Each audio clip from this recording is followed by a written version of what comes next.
Awesome. All right, the time is 6:37, and I am calling this meeting to order.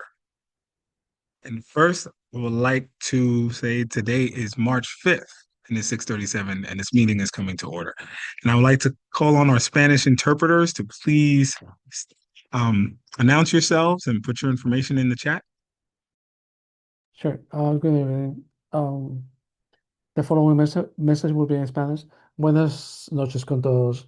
Si ustedes desean escuchar la conferencia en el español, el número más a marcar desde su celular es el número 347-966-4114, seguido del número de conferencia, el número identificador que es el número 579-208-725, seguido de la tecla numeral. Solamente se les pide, por favor, que mantengan los micrófonos de sus dispositivos apagados para evitar cualquier interferencia de sonido. Repito la información, la cual está en el chat también. El número a marcar es el 347-966-4114, seguido de la entidad de la conferencia 579-208-725, tecla numeral. Muchas gracias. Mission complete. Thank you. And next, can our recording secretary please do roll call? Chantel. Yes. Good evening, everyone. First, we have our first Vice President, Lauren Clavin. Present. Second Vice President, Jennifer Sobers. Here. Recording Secretary Chantel Chambers is present. Treasurer Alicia Bauer. Here. Members Lou Zhao. Here. Annie Cope. Present. Kenya Townsend. Present. Nikita Williams, not here yet. Eric Gretsch. Cicely Chu. Right here. Thank you. And President Quentin Meston. Here. Thank you. All All right. right, we are above quorum, which is amazing. And now I'd like to call on our first Vice President, Lauren Clavin, to state our announcement about the chat. Good evening, everyone. Thank you for being here. The chat is now open. I just want to remind everyone to remain respectful, and we reserve the right to remove anyone if they are not being respectful in chat. Thank you so much. And council members, if you don't mind, Cicely and Kenya, if you guys don't mind paying attention to the chat to see who would speak, and just keep the speaking order. Thank you. And principals, if you could please put a P in front of your name so it could be easier for us to acknowledge and announce you later. Just put a capital P next to in front of your name, and we could find you earlier. Thank you for always showing up for us. And it's March. Thank you all for showing up. It was parent teachers night, so I hope you got some good reports for your children. I know I was okay with mine. You could do some improvements, but I'm happy where we're going. So I'm proud. Things are looking good in this district. And March brings a lot of awareness. So I'm going to go through a small list. This month is Colorectal Cancer Awareness Month, National Nutrition Awareness Month, Women's History Month, which is very powerful, Brain Injury Awareness Month, National Kidney Month, Developmental Disabilities Awareness Month, Endometriosis Awareness Month, National Sleep Month. Sleep Awareness Week is March 8th to 14th, so be aware of your sleep. And key March dates are March 1st is Self-Injury Awareness Day. March 4th is International HPV Awareness Day. March 8th is Daylight Saving Time begins. That's oh man. March 17th is St. Patrick's Day. March 21st, World Down Syndrome Day. March 26th, Epilepsy Awareness Purple Day. March 30th, World Bipolar Day. And for heritage, it's Irish American Heritage Month. Islam, we're celebrating Ramadan, the month of fasting. And Christianity, Lent began in February, leading to March 29th. And for Judaism, Purim began at sundown on March 2nd. And Hinduism, Holi was celebrated March 3rd. That was really messy one, but that was fun. I seen some stuff. And yes, we love to celebrate all of our cultures and traditions, and we are a very big and huge, diverse district. So we want to acknowledge all of you guys. We support and acknowledge and are aware of everything. And if we ever miss something, please send it to me, and I'll definitely acknowledge you. Other than that, I want to thank our chancellor for coming in with um, his new positions that he just pretty much appointed. And I just want to like congratulate all the new appointed positions of deputies and leaders in our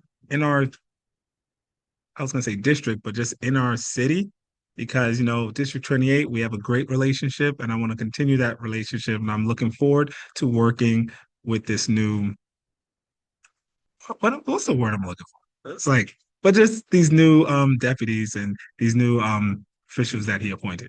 Those are words. Cabinet. Thank you. Cabinet. Thank you. Y'all gotta help me out here, guys. So it's like cabinet, the new cabinet. So looking forward to that. And today we are having a quick meeting. So as always, I want to go first to our superintendent, Dr. Blake, to bring us greetings of all the great things happening in our district. I just want to say good night to all the families. I want to say good night to all the families, all the parents, teachers, CC members, welcome. Just to look at our overview from the presentation, our mission statement, beginning with teachers and school leaders, students, we try to promote critical thinking, rooted in our core concept of conceptual understanding through creative problem solving, technology, just to name a few.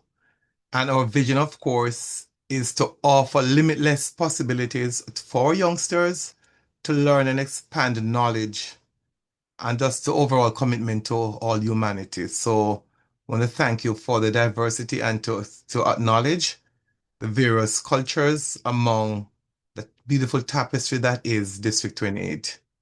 As usual, our 4 priorities are mathematics and ELA, to lift those up, to work on chronic absenteeism, and to continue to engage families.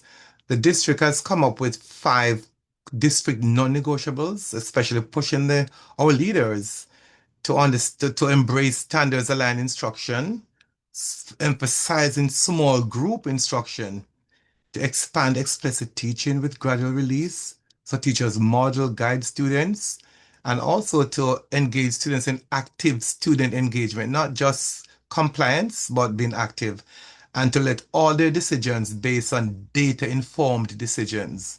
So those are the non-negotiables in the district. New York City solves. We are strongly entrenched in New York City reads.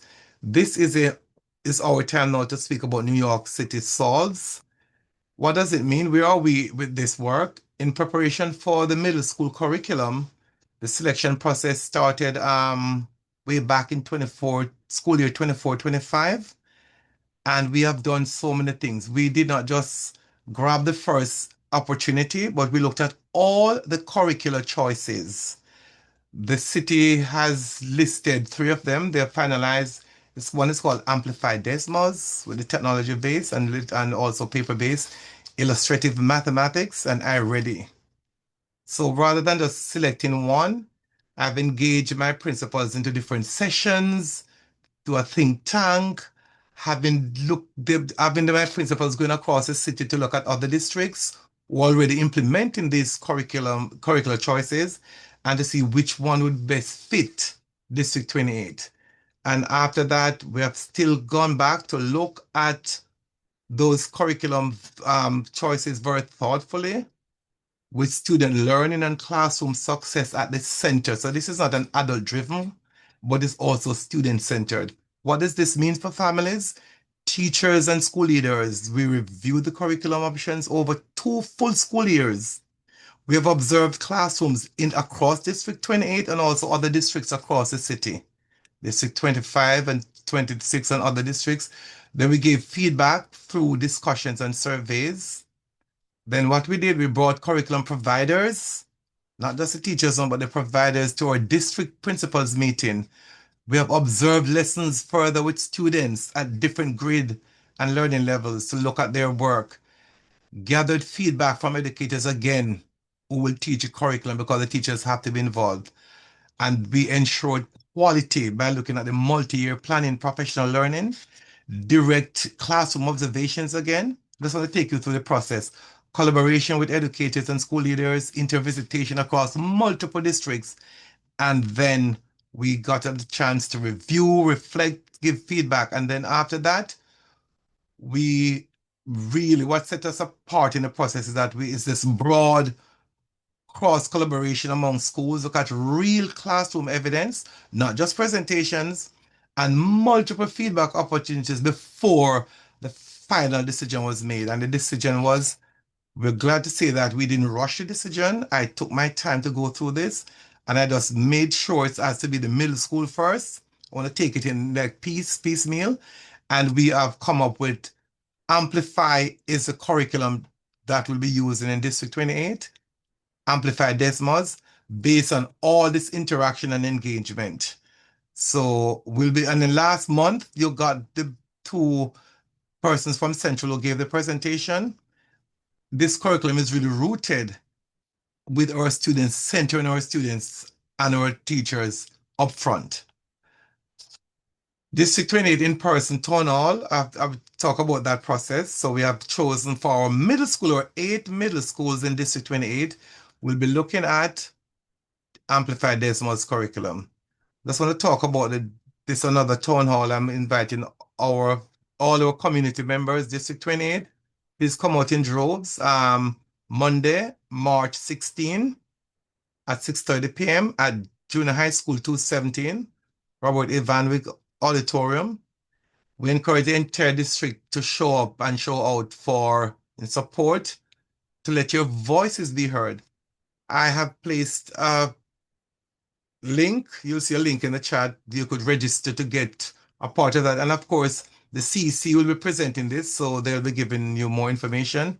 But we want a good representation. We want strong representation of District 25 and the families in District 25. So I'm going to ask all of us to let us support this effort on March 16. Summarizing very key dates for us, for families: March 3rd, my school applications opened up, and by March 27th, the window will close for summarizing. July 1st, summarizing begins for K through 8 students. July 4th, summarizing closed in observance of Independence Day. August 6th, summarizing program ends. And there's also the extended year for extended year for students. That's another opportunity. We'll speak about that for ESY. Extended year, right? So for students who will be given those opportunities, but families have the right to apply and apply early enough so you can be well represented in your youngsters could be a part of that. We're very happy and pleased to announce that for a long time, District 28 families were not being fully catered to, in the sense that they have a lot of students who learn differently, other able students who have to be bused right across the city. So we're pleased to say that we have a co-location of D75 into PS80, and we have gone through all the engagements, and of course I'm a strong advocate for all families, and they will be there, no infringement.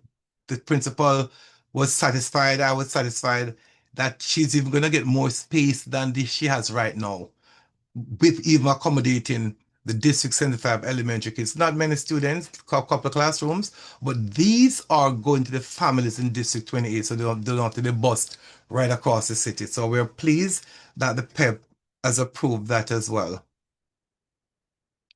Just want to, as Quentin said at the beginning, March is also Women's History Month, so honoring leadership, resilience, and the contributions of women who shape our schools and communities.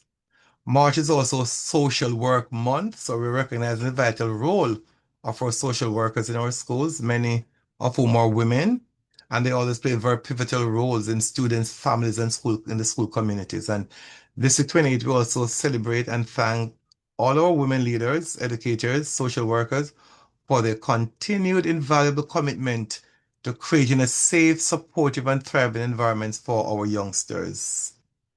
Thank you very much. I didn't want to go. I just want to respect the timing. So that's the overview of our presentation, but I'm welcoming you again to be at the event on March 16, where your voice could be heard. Thank you very much, District 28 community. Stop sharing. Thank you so much, Superintendent Dr. Blake. And yes, please show up March 16th in person. You got to see this chancellor in person. He has a lot of good news to bring us. He has a whole new cabinet, and we get to meet them in person, shake hands, and get your questions answered. We all have concerns. We all know the things that we need as a district, and we get to voice ourselves March 16th, 2 PS IS 217. It's in our backyard. I'm looking forward to seeing all of you there because you look better outside of these boxes. I've seen some of you guys, and it's a totally different experience. And I'm looking forward to seeing you guys again in person. And one of the holidays that I mentioned was National Nutrition Month, where we focus on making informed food choices and developing sound eating and physical activity habits, which is why I get to proudly invite our next guest, the Office of Food and Nutrition Services, because you know how much we love our food in our schools. Aaron Batista is here, and I believe he has someone, Shane Nugent, I think someone else, but Aaron, thank you for coming to our meeting. Looking forward to this wonderful presentation, and the communication that we've had with your office has been phenomenal. And I've been speaking with Christopher as well. And the Office of Food and Nutrition is phenomenal, and they have our back, guys. So if you have questions, please feel free. They will answer them and support us. Aaron, welcome. Thank you all. Just give us a few seconds.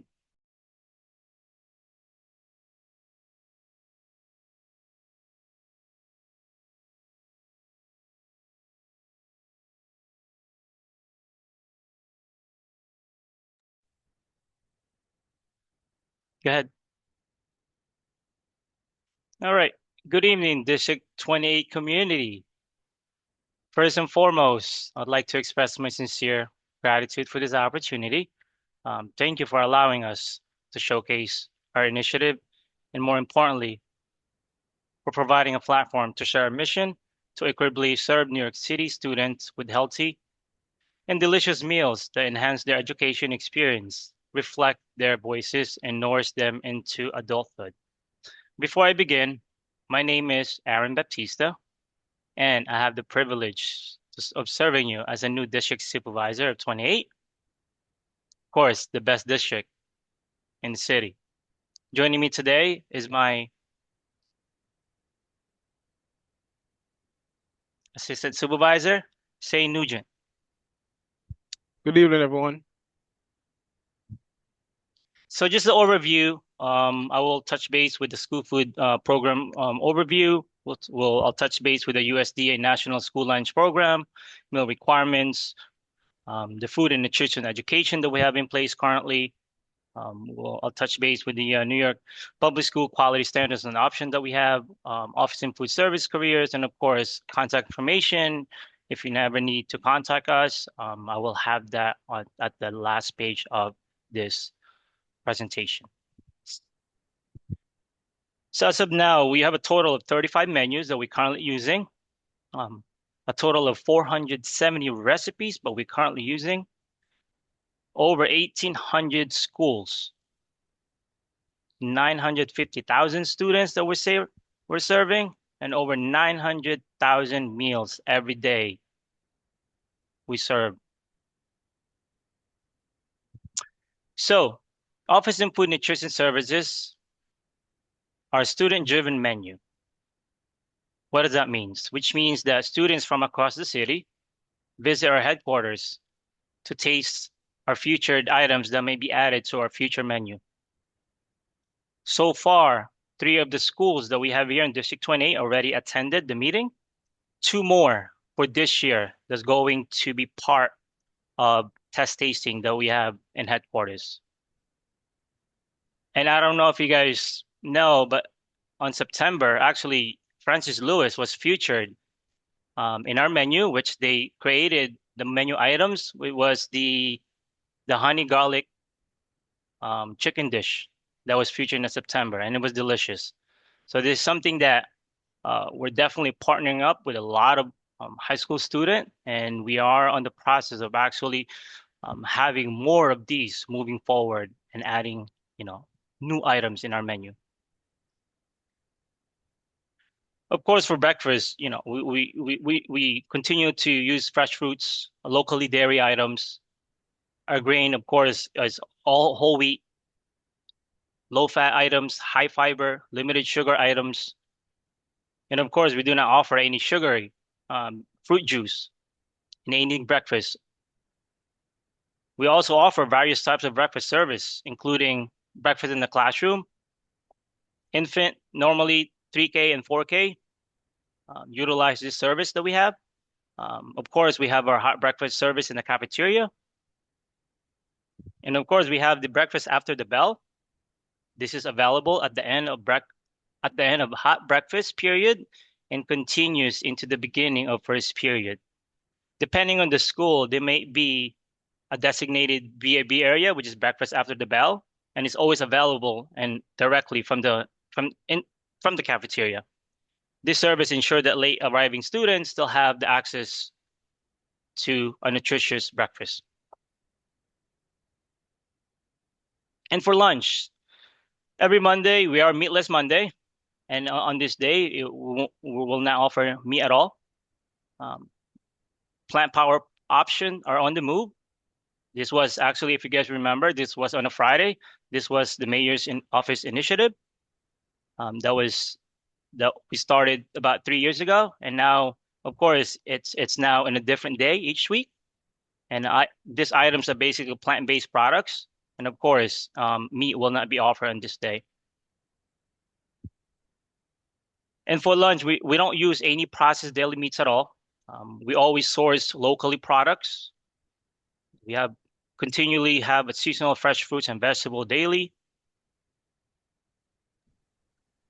Multiple options are available daily. I'm echoing.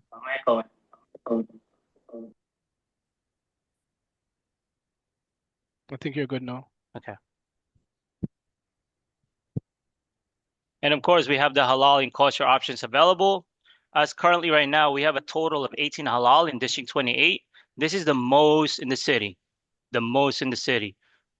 and currently right now, we have 2 kosher meals that distribute kosher meals throughout the city. And of course, we have this option, which is our shared table and food donation program that is available in all schools.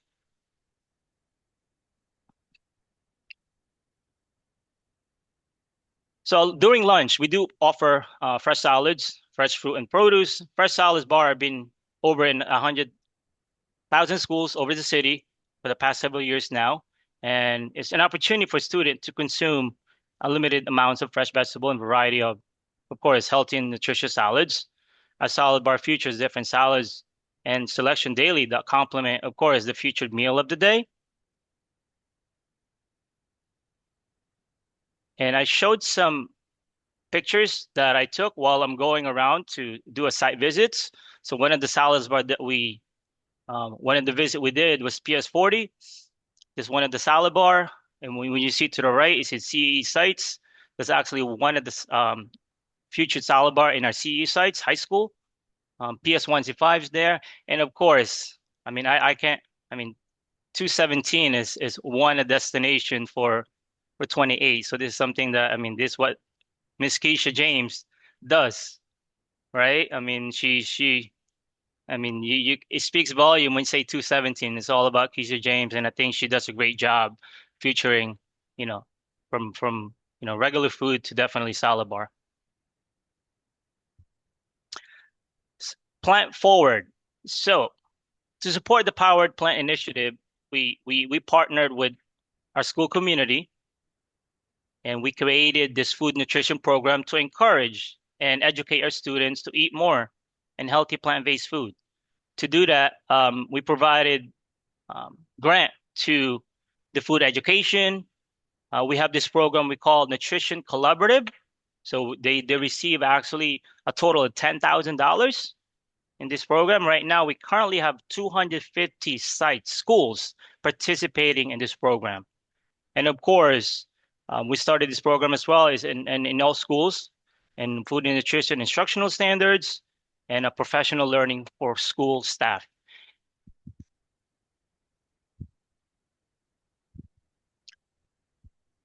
One of the biggest challenges for us is I know there's a lot of concerns with certain things that, the quality of food sometimes that we have.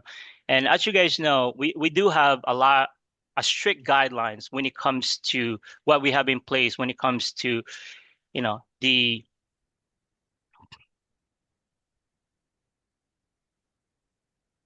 USDA, sorry. So USDA's National School Breakfast and Lunch Program standards to ensure full compliance with this meal pattern and nutrition requirements.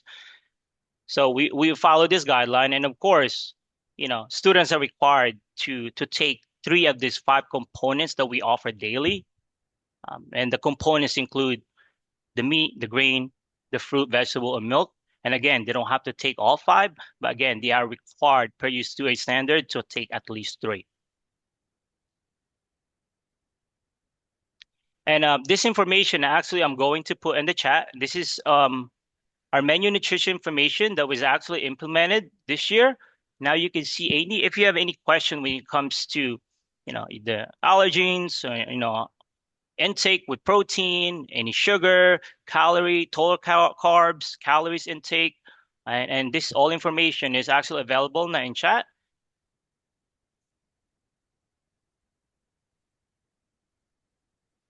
And as far as our menu accommodations go, we work very closely with the nurses in our schools to identify kids with certain allergies. The nurses are able to get product labels on request. The request can be made at the point of service inside our cafeterias. Normally, in order for us to satisfy various requests in terms of providing, for example, soy milk or lactose-free milk, a medical accommodation such as a 504 IRP used to be needed, but going forward, we no longer need medical accommodation or 504 IEP in order to provide alternative milk options for our students. With chocolate milk, the school communities and the principal made the decision on whether to offer chocolate milk in our school. But with that condition, the other 2 alternatives must still be available, which is the 1% and the fat-free milk. Mr. Baptista had briefly touched on the cafeteria enhancement program. So we are focused on transforming the middle and high school cafeterias into pleasant, welcoming spaces for students to enjoy nutritious meals. We have completed over 250 cafeterias across New York and are beginning to develop new serving lines for elementary schools. The 4 pillars of our CEE program, student choice, it offers a variety of ways to consume fruits and vegetables, whole fruits, vegetable snacks, or fresh cut produce from our salad bars. It's a faster service. The students don't have to wait in line. They just come in, choose their desired meal, and just go through the line. So they'll have more time during their lunch break to enjoy with their friends. We have the modern style cafeterias with brand new furnitures in the schools that has this program. We are always hiring for school food service heroes. OFNS believes in hiring from the community that our schools are located in. We believe it provides for a more productive, pleasant, and engaging work environment if we have people from our community work in our schools. As you can see, the benefits are listed. The Monday to Friday work week, medical and prescription coverage, dental and vision, sick days, paid holidays, and retirement plan. So it's a good gig if you know anyone that's interested in working in our school cafeterias. In our cafeterias, there are surveys available for kids. I basically collect feedback from our students, families, and staff about their experience with school meals.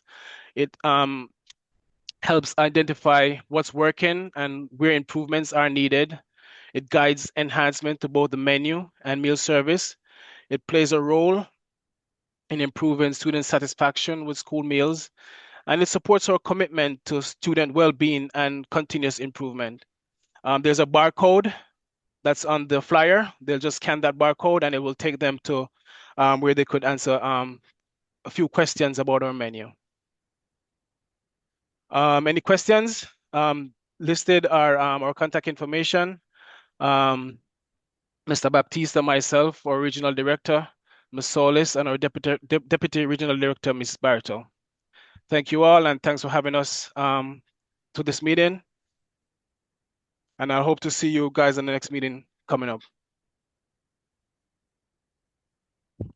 Thank you, everyone. Thank you for your presentation. We really appreciate that. And please stay because we do have some questions that arose from our council members and our community.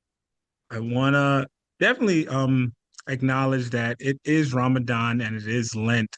Can you just confirm that those things have been addressed in all our schools and you guys are acknowledging that with the food options? Yes, yes, this was brought to our attention and pertaining to especially the Fridays items. I know there's some concern with certain product in there, which is, chicken. We are making some arrangement. Okay. I've been speaking with managers pertaining to, what we're serving on those days that's going to be chicken. So we have those action plan in place. Okay, thank you. And Second Vice President Jennifer Sobers, I know you had a question.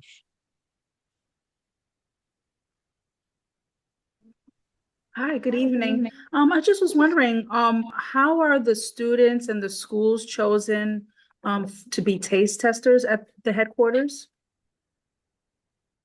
So normally in the beginning of the year, we'll send a message to all the principals or a designee of a principal that's involved with cafeteria, and we'll identify those schools who's going to go to our headquarters. So and basically that's how we identify those schools, and we send this information to our HQ. So depending on the availability that we have, that's how we get chosen. Got you. So it's mostly through the principals signing up to be a part of the program. Okay, Correct. thank you. You're welcome. And now, Annie, you have a question? Did you? Did any other council member have a question? No? All right. If anyone in the community had a question, just raise your hand and we'll call on you. What? Oh, yes. Man. I know, right? You're on your phone, right? Yeah.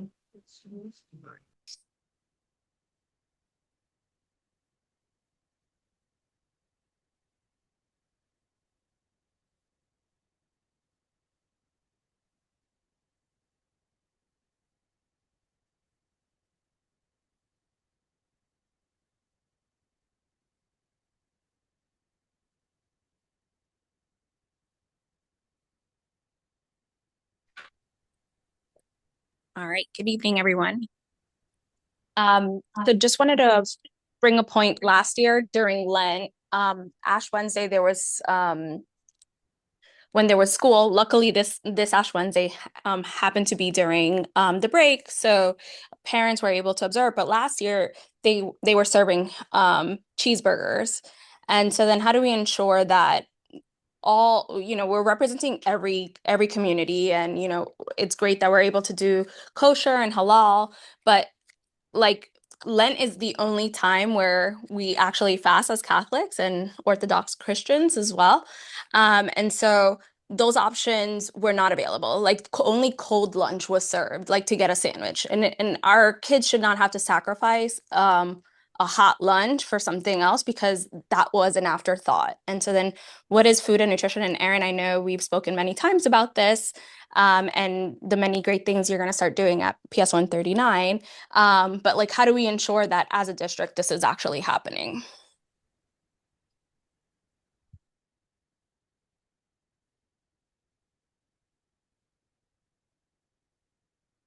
Sorry, I was on mute. I have my regional director raising her hand. Maybe she wants to answer this question.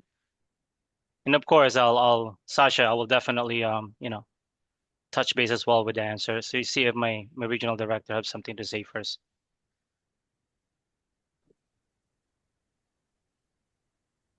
Good evening, everybody. I am Lucia Solis. It is a pleasure to be with you in your CEC28. And yes, I'm going to say about Lent. It is unfortunately that we do have, and Aaron was talking to me on, especially on Lent season, some items that realities for Catholics and the culture for those days, they don't have the main item as fish that should be in the menu offered. I spoke to Aaron, and since the menu, we're going to address this for next year because the menu is already set for this year. However, there's other options that the students can actually choose. We can offer grilled cheese sandwich on that day.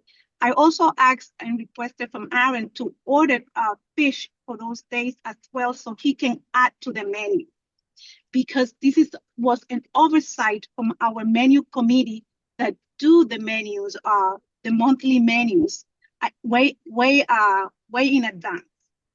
So this is how we can actually, the immediate action that we are taking is that we're going to offer the fish and cheese. We're going to offer the grilled cheese and along with the tuna sandwich on those days, Wednesday and Fridays during Lent.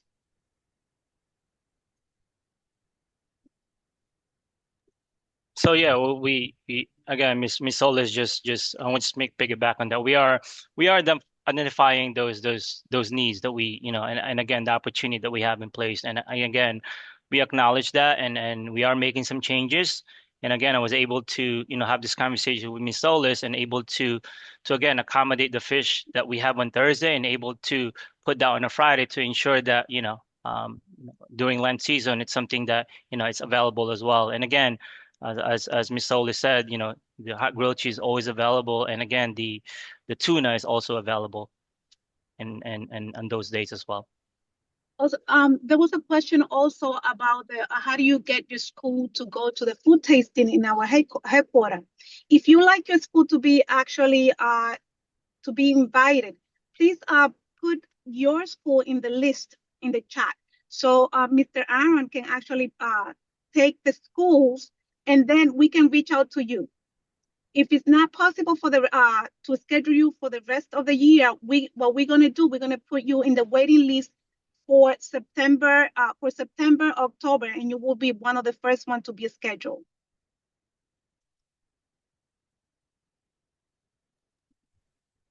And also, Ms. Cruz, we've also put 139 on the list for the for that program. So we already have 139 on the list for that program because we did speak about it in our meeting last month. And I'd like to go back and talk to my liaison schools and let them know about that. Which who would be the best email to use? Is that you, Mr. Nugent? Either or of us. Either of us is perfectly fine. Thank you. You're welcome.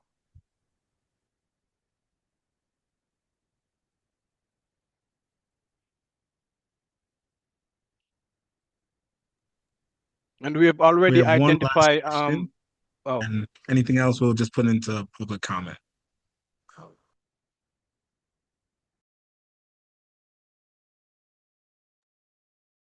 All right. And then the next topic wanted to make sure. So like a lot of our kids are in after schools all across our district. And hot foods are not always available for the after school or any holiday camps. It's also that cold grilled cheese or like these kids want hot meals. Like they've been starving all day. Like sometimes they don't even get lunch. A hangry kid is not learning. And so we want to make sure that all schools equitably are providing hot foods to the after school programs because it is an initiative that was kicked off. And we don't feel that we're seeing hot foods across for even in the middle school. So I have one at 139 and at Russell Sage. In both after schools, there's no hot meals. So just want to make sure at least there's not consistency. And so we want to be able to see that. So thank you. And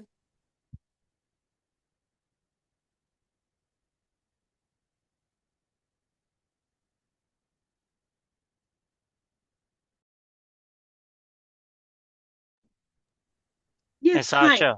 Oh, go ahead, Hello? Mrs. Solis. Go ahead. Yes, yes. I'd like to answer that question. For the after school program, if you would like a hot supper, we offer hot supper.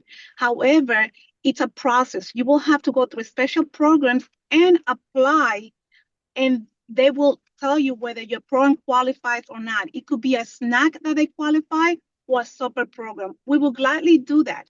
But you have to, as a school administrator, you have to start the process, and we can guide you on how to do that.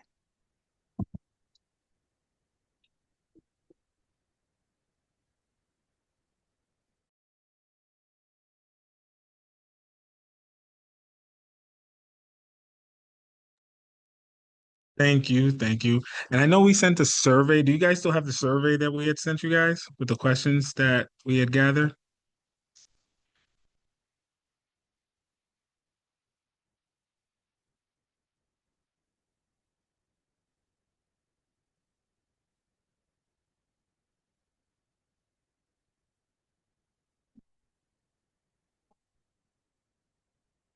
No worries.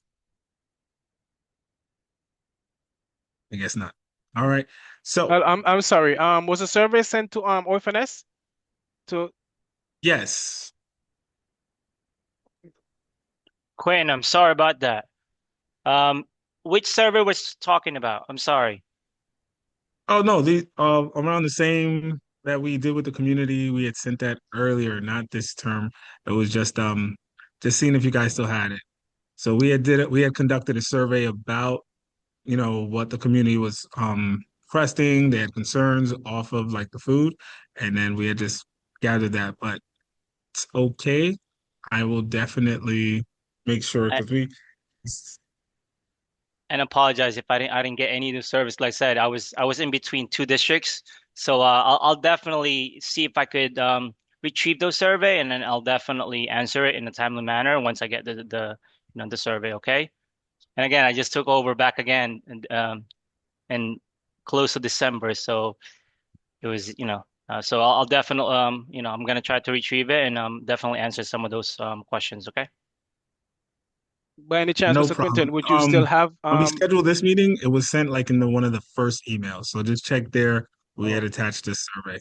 But thank you again, Aaron, Office of Food and Nutrition, Lucia, Shane, for coming here tonight and answering our questions and presenting so well. We look forward to giving you a full list of all of our schools because I think we all want to taste. And I don't know about you, council members. I like food. I want to taste those things too. So I will be putting my name on that list. So I appreciate and next up, we have our first vice president, which well, she will be actually taking over to propose a resolution. Do I have to read the whole thing? Oh, please don't. I just read the. Yes. Good evening, everyone. Thank you so much for being here. And I want to thank everyone here and the entire community. This is a collaborative effort, and this resolution came about because the community really demanded it. We received a lot of emails last month that were calling for stronger protections for our immigrant families and students. And they specifically referenced a resolution that was passed by the teachers union, by the UFT last year. So we built upon some of the suggestions that were in that resolution. I'm going to summarize it. I won't read the entire thing, and then we'll take our vote. So obviously, we know that given what's been happening since Trump took office last year, and things have just been escalating with ICE. We've seen what's been going on in Minneapolis, and we want to be prepared here in New York City. We know that that any non-local law enforcement like ICE is specifically prohibited from entering our school buildings. But we think that there is potential for more that we can do. And so just some suggestions in this resolution here that call for the development of a school-based team that can provide more and more robust protection for our families, partnering with community organizations that can provide wraparound services to meet the needs of our community members who are really suffering in this moment, collaborating with the formation of these teams that might look like having school-based personnel, folks from the community, students, parents, other community members, union members. We're asking for the continuation of Know Your Rights trainings to be provided by the DOE so that we can all know and be informed of what our rights are and what to do in response to attacks on our community. We ask that there be that the leadership of District 28 and the DOE just continue to keep this issue a priority. And again, this is a response to an outcry from the community. So with that, I think that, oh, all right. I neglected to share the screen and share the resolution. Are you going to pull that up? All right.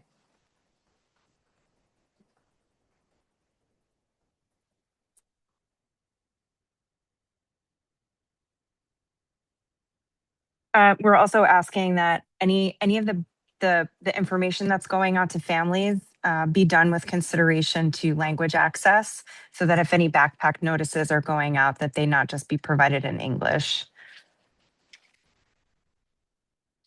Annie, is there anything you think I left out that you want to add to that while we're just waiting for the resolution to be? Currently, no. I went through it a few times and we incorporated all extra resolves, the little paragraphs we added. The last one I added was approved, I think. Well, I mean, by those. Yeah, I just meant if you wanted to say anything. Oh, that maybe I didn't address. Okay. Okay. Yeah, you said most of it. So okay. Thank you, Lauren.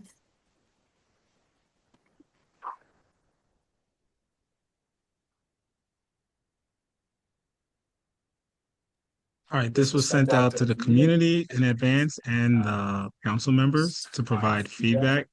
So if does anyone have any questions at the moment? Jessica has a question. Is there a reason why it's this? Yeah. So Jessica. Can you hear me from somebody's computer? So we can hear you, but you're on your phone too? You can come over here. No problem. I don't want to.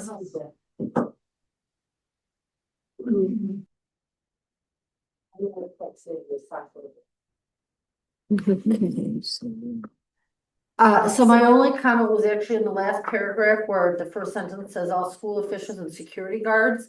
There's not really security guards potentially in the school, it's part of school safety agents. Yes. So that's my only comment, but otherwise this looks great. Thank you.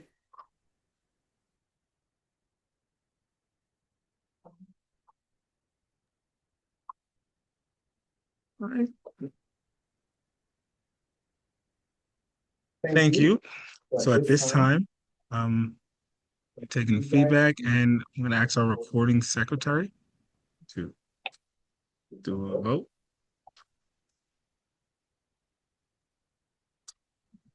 Okay, so we are taking a vote on this resolution. We have our first Vice President, Lauren Clavin. How do you vote? Yes. Second Vice President, Jennifer Sobers. Yes. Recording Secretary Chantal Chambers, yes. Treasurer Alicia Bauer. Yes. Members Lou Zhao. Yes. Annie Coates. Yes. Kenya Townsend. Paquita Williams.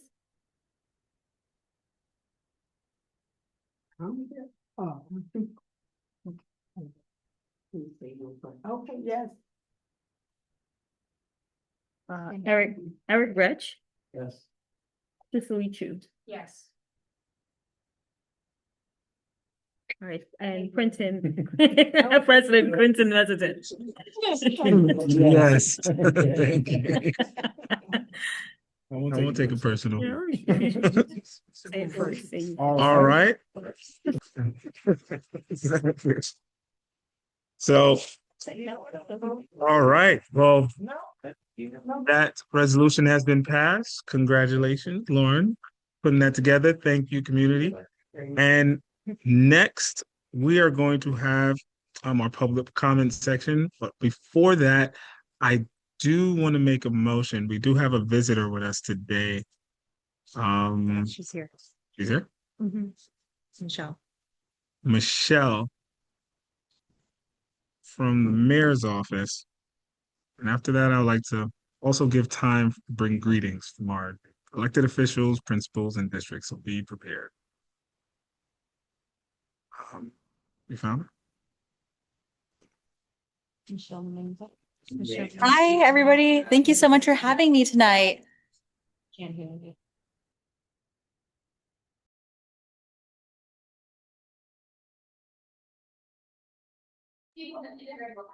Hi, can you hear me? Great. Thank you all for having me. I'm very excited to be here. I'm Michelle Maita. I am from the Mayor's Office of Immigrant Affairs. So sorry, a little bit loud behind me.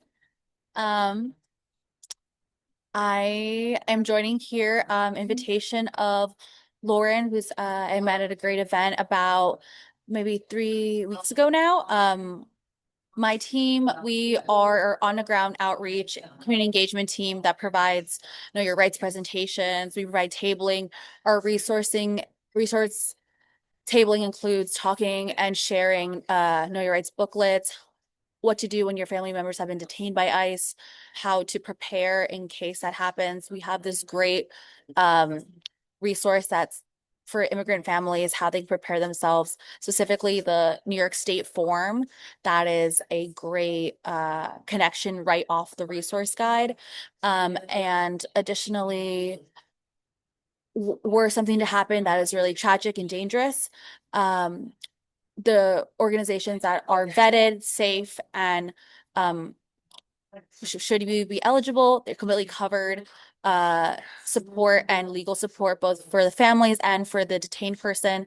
We provide all those resources. We provide that directly on the ground, on paper, if that is best in the languages of whoever is in need of that specific language. So I'm very glad to be connected with you all.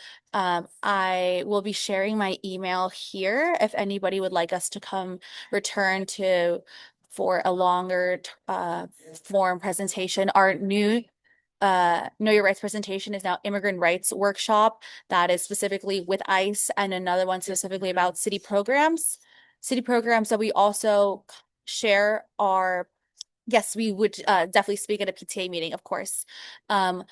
We share resources like our legal support hotline, IDNYC signups, which is great it's a free city ID card, and also English classes in the area, and any other city program or concern anybody might have.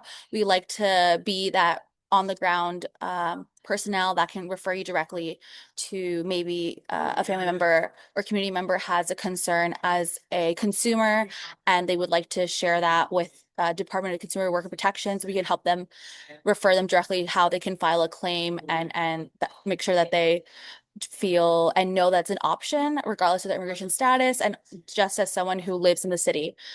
So thank you all for having me. I'm glad to, yes, I'll definitely post the hotline. Thank you all for having me. Also love to share all of our resources directly through email and would love to continue to follow up. Thanks. Thank you so much, Michelle. When we met and I heard the presentation, saw the presentation that you gave, or we spoke about the services that you offer, I just wanted to make sure that the entire community knew what the Mayor's Office of Immigrant Affairs is doing. So thank you for that. And if you could just put a link to the website that in the chat, that would be great. I appreciate it. Thank you.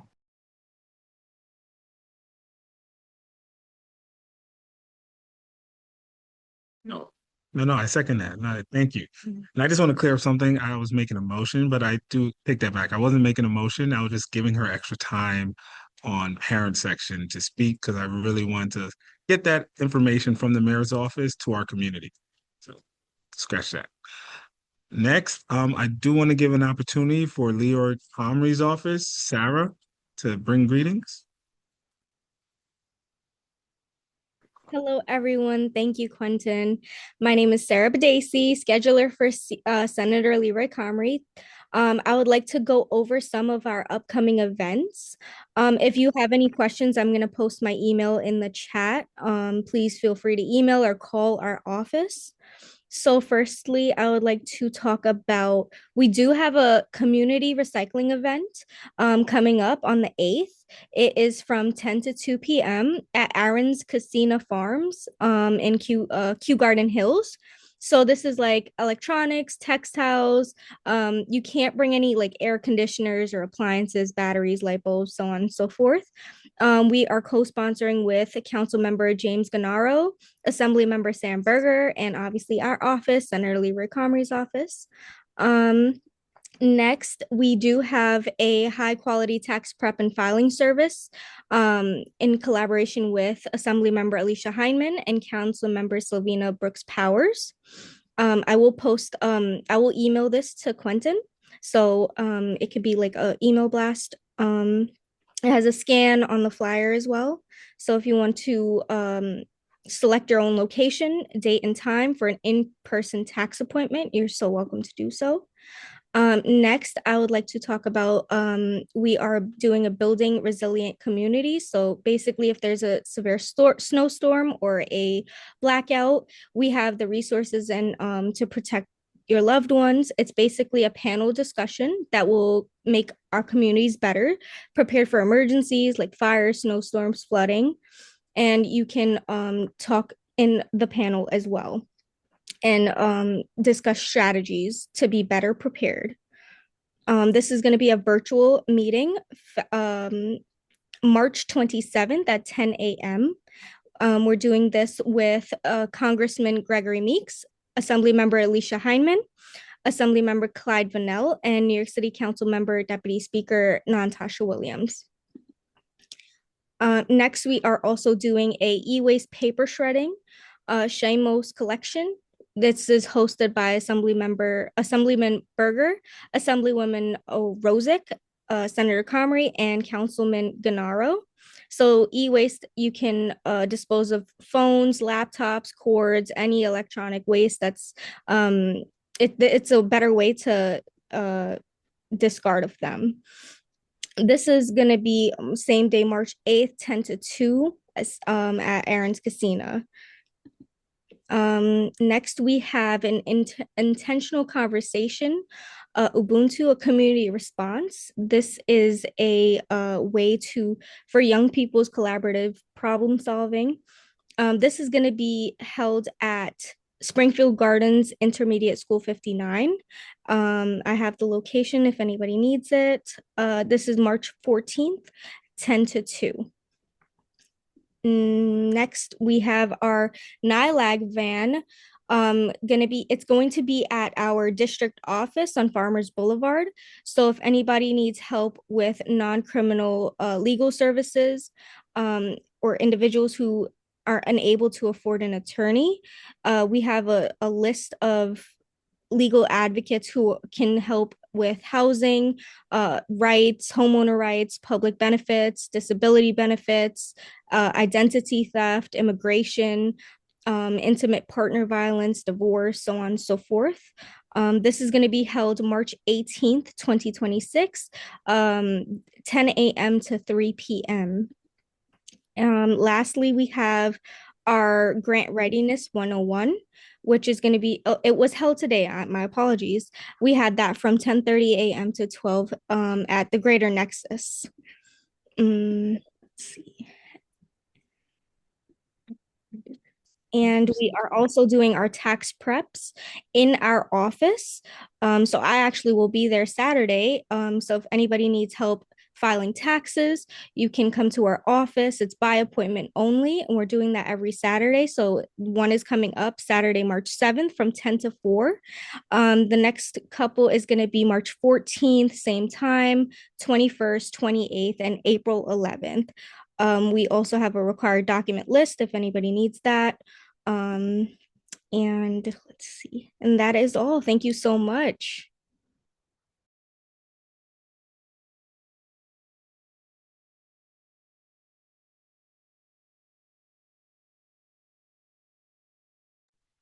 Thank you. Thank you. We appreciate the updates from Leo Comey's office. And now I'd like to call Sue Jin. Is she still here?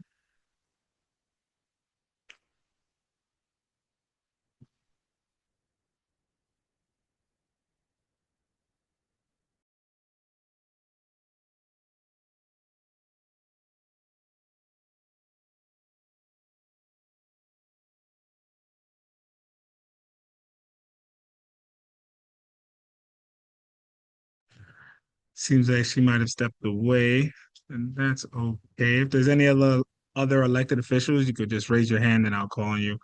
And want to acknowledge the district office. Job. We got. I will be calling on you, Vanessa Sparks. But district office, do we have Raj?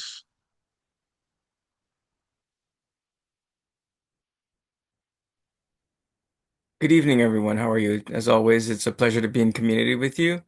Questions regarding summarizing, you can please direct them to me, and I'll follow up with you as we're preparing to finalize details to ensure all our kids are serviced and our families have access to summarizing. Thank you. Appreciate you. We have Dr. Benoit. Thank you, President Mezitin. Good evening, everyone. Ramadan Mubarak. Everyone observing Lent, we wish you a successful fast. We also want to wish everyone a happy Social Workers Month. So if you have a social worker in your family, in your environment, show them some love, fill their cup, because they're always filling our cups. And then, of course, wishing everybody a happy, transformative Women's History Month. I am driving, so I am not on camera, but I appreciate always the time in the partnership with the CEC in our community. Be well.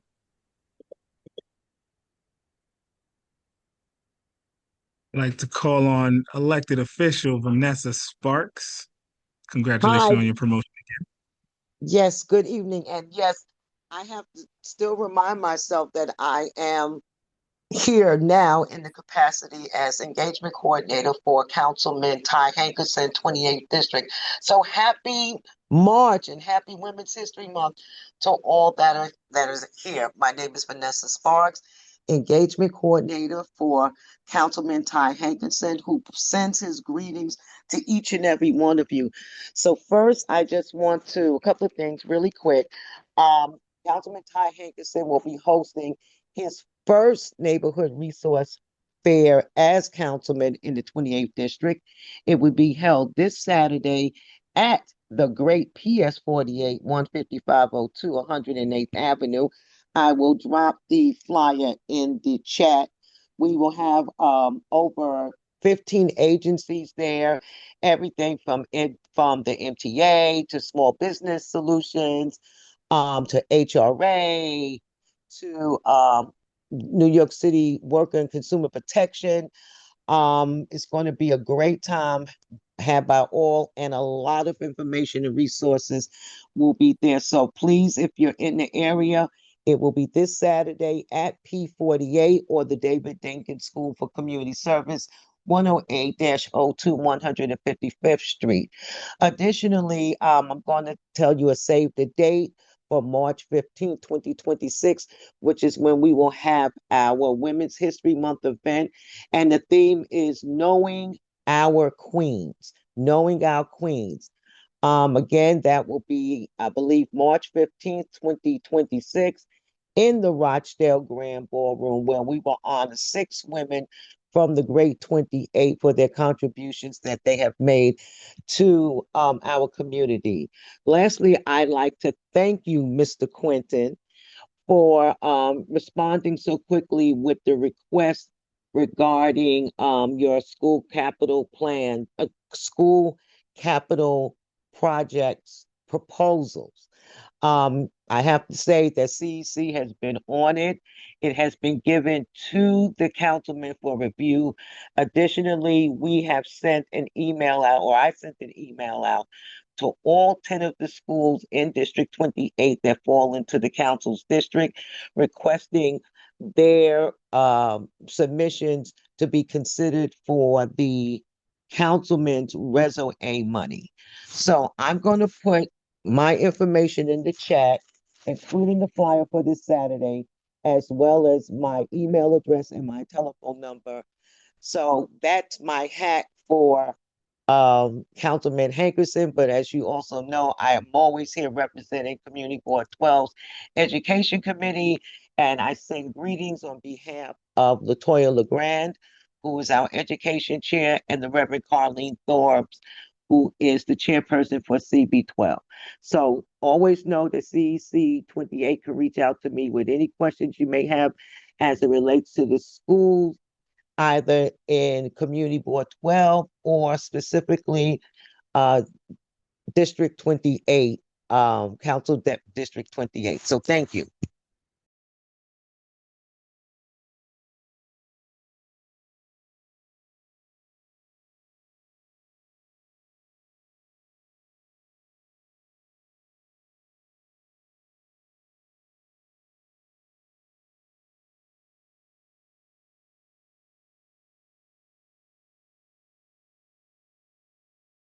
Oh, they didn't even hear me. I was muted. I'm sorry.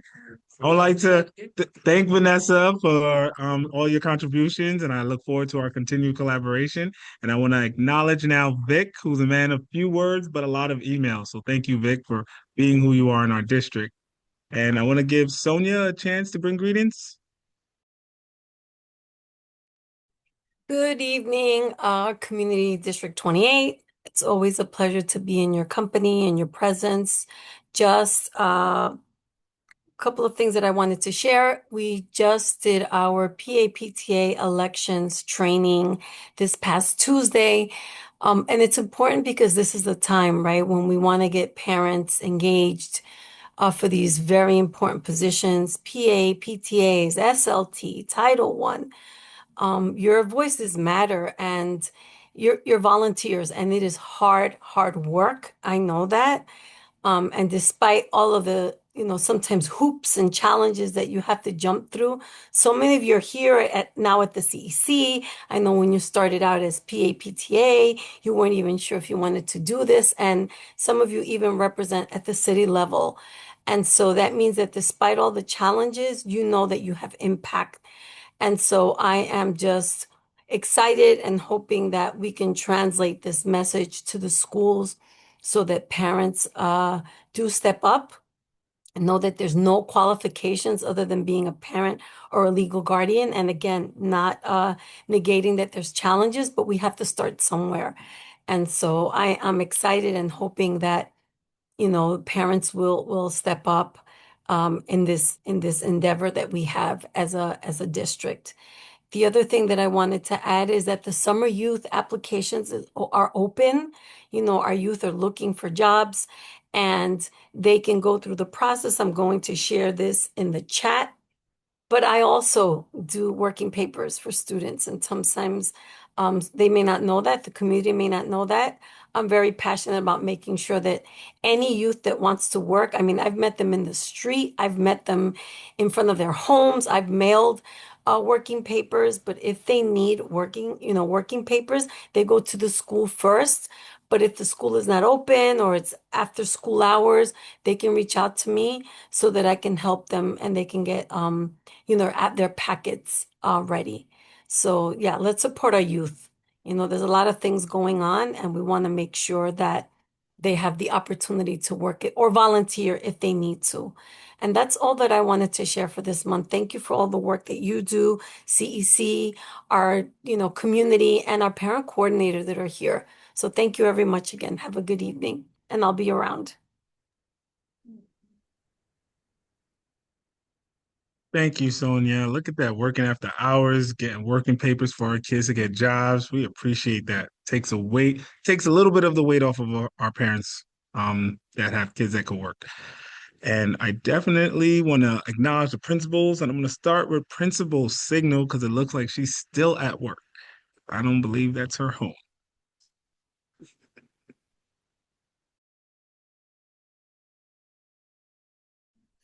You're right. This is not my home. Tonight is parent teacher conferences. So earlier today, many of our parents kind of came in and they completed parent teacher conferences virtually, or they had a chance to come in and fill out the survey. It is survey time. We also had parents at the head of the table today where parents can sit with administration and ask questions or come up with ideas, just so we can use like a think tank as to what they would like their community school to look like. I did have one parent, and that parent did come in and join us today on CEC. It was their first time. So I'm excited about that because that's a kindergarten parent. We also have, orientations that are coming. It's just a busy, busy time. So this is why that I am still here at work to support our learners that are here on the virtual canvas. Our parent coordinators in the other side of the room. We have some teachers still in our building that couldn't get home in time. And yeah, it's just a really, really exciting time. I'd like to thank the support of the district and thank you, Quentin. I'm waiting for you to come and see everything that's here. Next week, we're doing an Eid celebration in conjunction with Katori Hardy and the office that she supports. So we want to make sure that we're supporting our families that when they break fast, we're going to have a huge celebration and food. So I know from Katora Hardy's office, they are sharing it so it could be with everyone across the district. So we would love for everybody to come over to the South Side and see us and break bread with us and break fast with us and see how the children are celebrating Ramadan. All right. Thank you guys. And you guys go home too. Thank you. And you had me with food. I will be there next week. Principal Signal. Always love the open invitation. So thank you for that. I will see you next week. Okay. Next, acknowledge Principal Hanley. Hi, good evening, everyone. Happy March. Doing the same as Robin there. The parent-teacher conference is going on, trying to get our surveys all completed, trying to make our parents aware of the applications for Summer Rising. It's, short window, a couple of weeks there, but we want to make sure anybody who wants their child to be part of it applies. We're getting ready for our STEAM night at the end of March. All our families will be coming out for that. Other than that, we're just counting the days till state tests are coming up and making sure all the parents are, well aware of what's going on with that, how we're preparing our students for that, and how important it is to take the tests.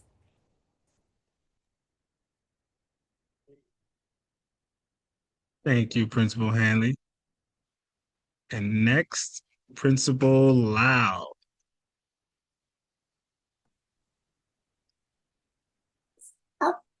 Good evening. I don't know why my camera looks the way it does. There I am. Good evening. I echo everything that my colleague said. This is probably the most critical stretch of the school year. You may not jump up right now. That was my son. It's bath time. um, this is probably the most critical stretch of the school year between the February recess and the April break. So we are in full mode of getting our students ready to demonstrate all their growth and proficiency that they have made over the course of the year. Also getting ready for our parent-teacher conferences. At Emerson, we're doing a Stress Busters event before we go on the break on Saturday, March 28th. All CEC members are welcome to join us. I've already shared the invitation, I think, with Ms. Bauer, but I'll resend it tomorrow. Love to see any of you for that event, which we do every year in coordination with our school leadership team. Just kind of get our parents ready and our students ready with the right mindset for state testing.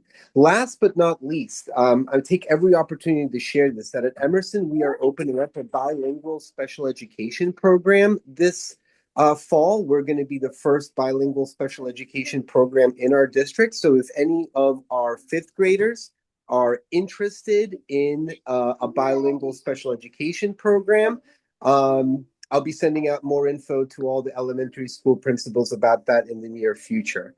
That's it for me, Quentin. Thank you so much. Have a great evening, everyone. Awesome. Thank you, Principal Lau. That's awesome, man. I'm looking forward to that. Next, I'd like to call on Principal Grego.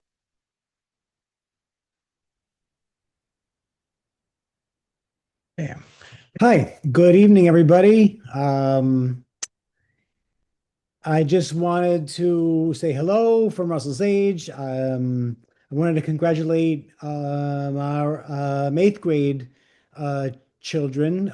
They should have received their eighth grade offer letters for high school today. So I hope everybody got their first choice. And you're happy. And if you're not happy, you definitely there's a process to go through and stuff like that. I'll reach out to your guidance counselor and all that good stuff. Hi, Keisha James. Um, I just wanted to say that. Yeah, so Jacob mentioned next Thursday is parent teacher conferences for the middle schools. So we look forward to that. And yeah, same thing that Jacob said, getting ready for assessments, getting ready for testing. We have a group of 42 students who are leaving in a few weeks. Not a few, yeah, a few weeks to go over to London and Paris for our manual European trip. So like they've been to more places than I have. Haven't been out of the country, if you could believe that. I've been on a cruise, but that's as far out of the country as I've ever been. So that was good. But yeah, so that's it. Thank you, everybody. Have a great evening. Yeah, thank you. Thank you. And thank you for shoving that in, right? That little trip that you just got all of us wanting to go to. Just snuck that in there. Appreciate that. All right. So now we're going to go to our public comment. And principals, please keep sharing our town hall in the book bags, emails, robocalls, class dojo, remind, parent square, whatever you're using. Please keep sharing. We want to have a good turnout, showing up and showing out for our District 28. We appreciate you guys. We know you're doing it. Just keep on doing it. We appreciate you. And of course, we're going to start with the in-person parents. So we have Jessica Zilo first.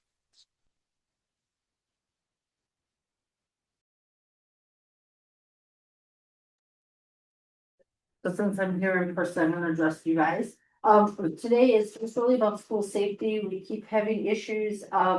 I wish the CEC would work with the community boards to identify places where crossing guards are truly needed. and to help alleviate some of the issues near Russell Sage. I know that there's a lot of issues. $600,000 was spent, I think, to fix that corner, and it's still not working. So if it would be helpful to sort of help identify some of the schools with that. And then our school did a bus survey, and so we have a bus petition going on that we'll share with the CEC and the community boards. We still continue to have issues with the 23 and the 54. It's also not fair that if you're sitting there at 5 o'clock in front of a school, that 4 Q54s may come by, but you get 1 Q23. So just because you think that some people live in places where you don't need a bus, the consistency of the bus would be great. One day I waited for over 45 minutes for a bus because it was delayed at the terminal, which, by the way, is at Stop and Shop. I could have gone hit a slice of pizza and waited for the bus there. So, you know, just the timeliness. Also, I wish it would be easier for parent coordinators to arrange if we're asked to send our kids on MTA and public transportation. If you have specific buses that are for the schools, it'd be helpful to also be able to request that access not only for after school, but like at 5 o'clock, maybe when the school clubs are finishing. So, but just really about school safety, etc. And the community boards, I think are also interested in trying to figure out the issue with the crossing guards, sort of across the district, because we do have a lack of crossing guards. And that's it.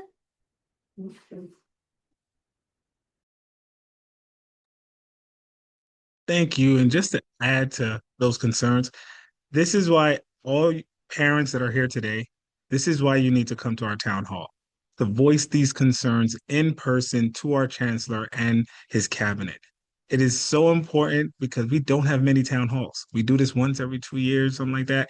And to have your voice heard right now, in the midst of all the distractions that you can see on the news, we got to think about our schools, our safety, our children, our curriculum, and so many other things. So we're doing our part as a council, and we appreciate you guys showing up to our town hall March 16th at 6:30 it starts, but come at 6 because, you know, we like to see you a little early. And so 6 o'clock, 6:30 latest, March 16th at 217, at IS 217. So thank you. It's in the chat, but we'll keep sharing it with you. But we want to see you and we want to hear you in person on March 16th, 6:30. Thank you. Next, we have Sasha Cruz.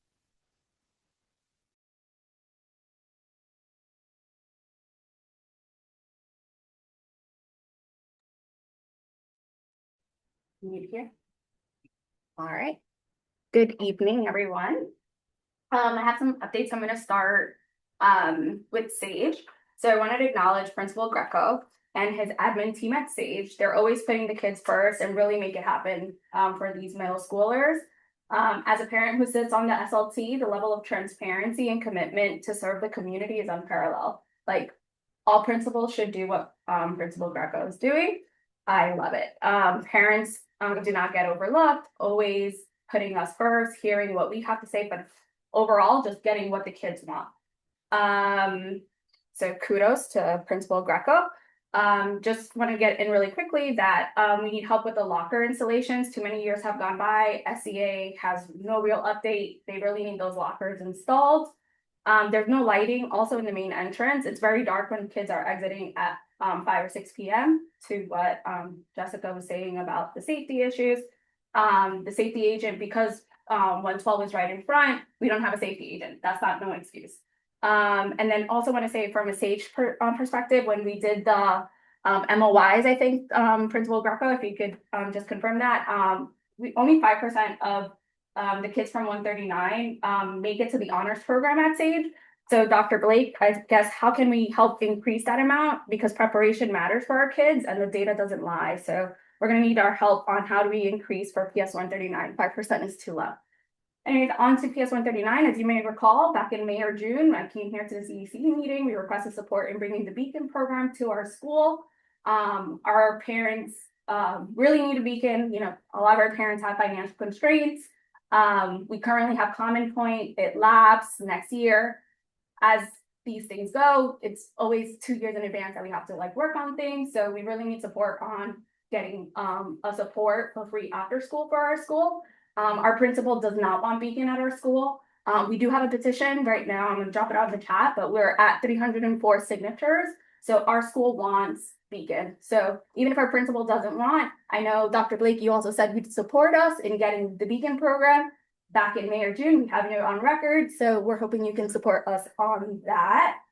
And then parents also asked for a round table to speak to Dr. Blake. So we're applying a confirmation to speak with our parents. And then on DPAC, we're looking for a Title I for a recording secretary. So please join. Thank you.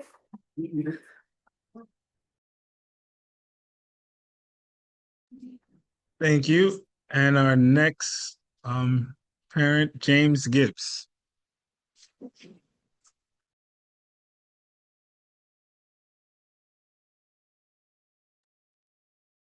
Hi all. I came here just to introduce myself to the district. Besides being a former parent, our children graduated from 117 to 17, Gateway, Young Down, and Thomas Edison. So I'm here as a local businessman, certified MBE. I have been licensed in the DOE. So I'm here just to offer my services to a district, to the principals, if you have like problems, like minor problems, the problems that you need quick response. I'm in the community, I live in Broadway, sometimes a moments away. If you ever need that type of help, I can assist the schools. So what I'm saying, like, they partner up with schools. And a couple of weeks ago, I was approached by a program called the Success Via Apprenticeship Program, SBA. You got familiar with that? So I thought the program is to help your student teachers. It's a trade program to help the teachers in the trade, like to teach, like if they're teaching electrical, plumbing, or whatever, and they need a real life process or hands-on. So I'm going to partner with the school with the DOE and provide my services to the students as well. So I'd like to hopefully I can pass on my information to the secretary. If you guys need my services as a local guy to respond quickly to your services, I'll be your guy. Thank you. Appreciate that, James. All right. And next, we have Vanessa Sparks. Did you want to speak again, or was that kind of earlier? No, I don't need to speak again. I did put a question in the chat. I wanted to know which schools on the southern end of the district will have the summarizing programs. Thank you.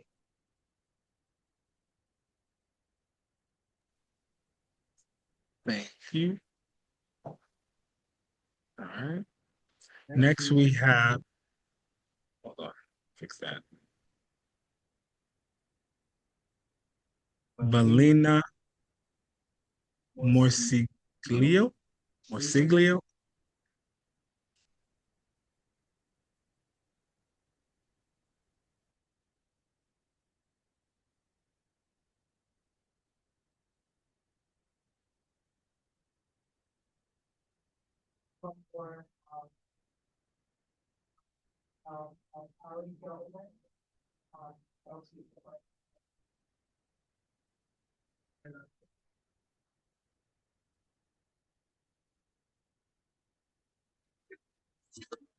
Hello, this is Valina.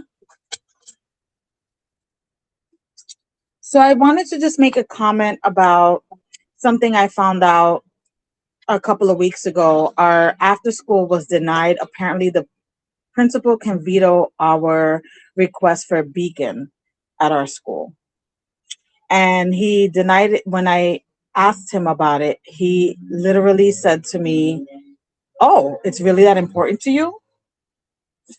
And I didn't realize that a principal can veto it outright. So I don't know. I know, my son is only in second grade. And I told him something like this can change our lives, not having after school because our grant is about to expire. Something like this can really affect the financial stability of our family. And he was shocked And he seemed concerned, but that was the end of it. And this was a face-to-face conversation. This is not hearsay or gossip. So I don't know what steps I could take, but I definitely wanted to mention it in this forum because I think it's important to our district, because just because we're Regal Park doesn't mean that we can afford different things.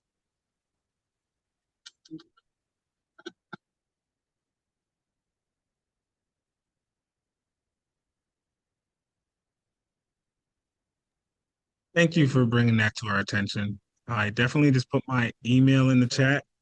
Definitely email me, and I could definitely get that to the right people to get you an answer on, some clarity on that. That happened. Next.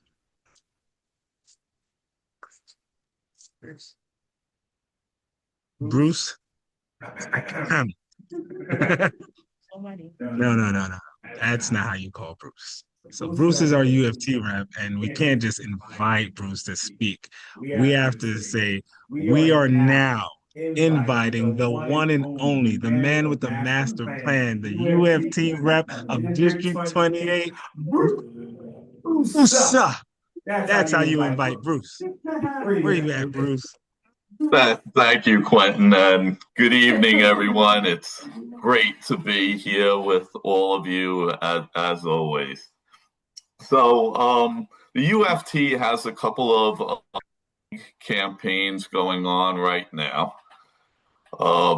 As the public is aware, it's difficult to attract individuals to the profession of education and also retain them. One of the reasons being that the powers that be have made the profession quite overwhelming for any individual who enters the profession. So the UFT is trying to do certain things, run certain campaigns that will help attract educators to the profession. One of the things that we're working on right now involves the pension system and the ability for educators to retire. Many of our educators enter the system at age 21, 22, around that time of their lives.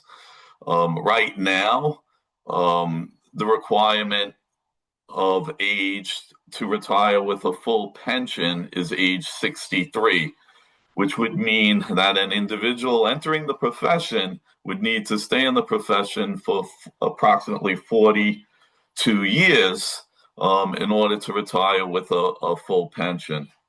So what we're doing is we have what's called a fixed Tier 6 campaign. Tier 6 is the pension system that's currently in effect.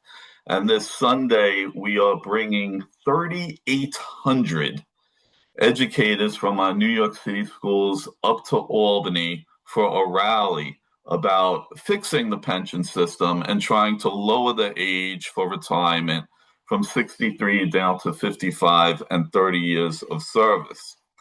And then following that, 2 weeks later, we have our annual lobby day where we bring educators and parents, and we invite all parents from our district community to go up to Albany and speak with our state legislators about providing all the best things that we can for our schools. Certain items on the agenda this particular year would be funding our schools properly, of course. And one of the things that we're looking to do is we're looking to try to adjust the formula that's used to fund our schools. We're looking to increase the weight for the highest need English language learners and students with disabilities without reducing funding for more advanced English language learners and students with disabilities. And we're also looking to update the regional cost index to reflect the high costs of education in New York City so that our children in New York City receive the funding that they deserve to get the best education possible for them. We have a number of other topics that we're also going to cover with our state legislators, including issues concerning charter schools. We know that's been a concern within our district, and we would like to end the state requirement that requires the school district to offer space in public school buildings to charters when we need that space to lower class size. So those are just a couple of things on the agenda, but we welcome as many parents as possible to come up with us on March 16th to fight for our children and what they need for our schools in our district. And with that, I wish everyone to have a great Women's History Month and also a great rest of this evening.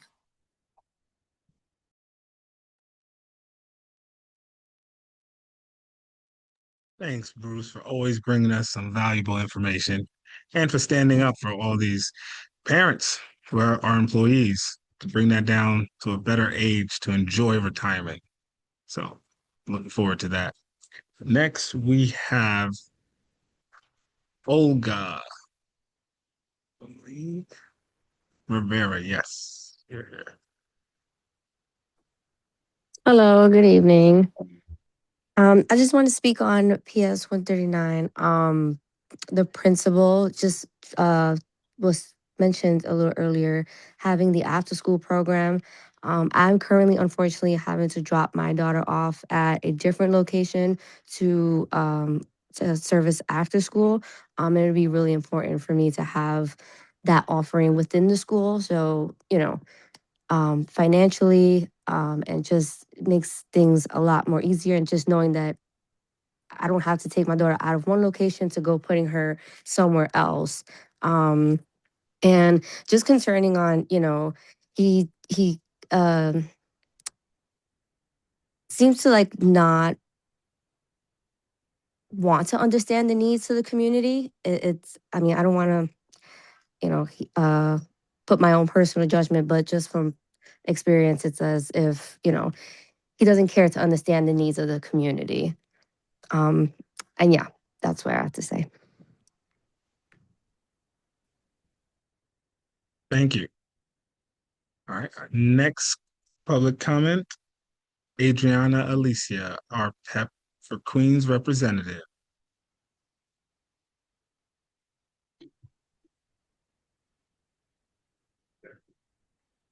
Good evening, everyone. Sorry, I'm in my kitchen making dinner. Adriana Alicia, she, her, here for Queen CECs always. I wanted to mention a couple of things.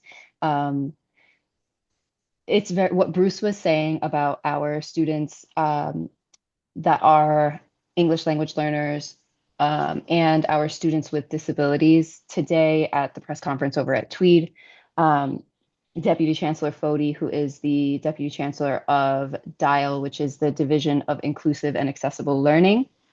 She also covers D75.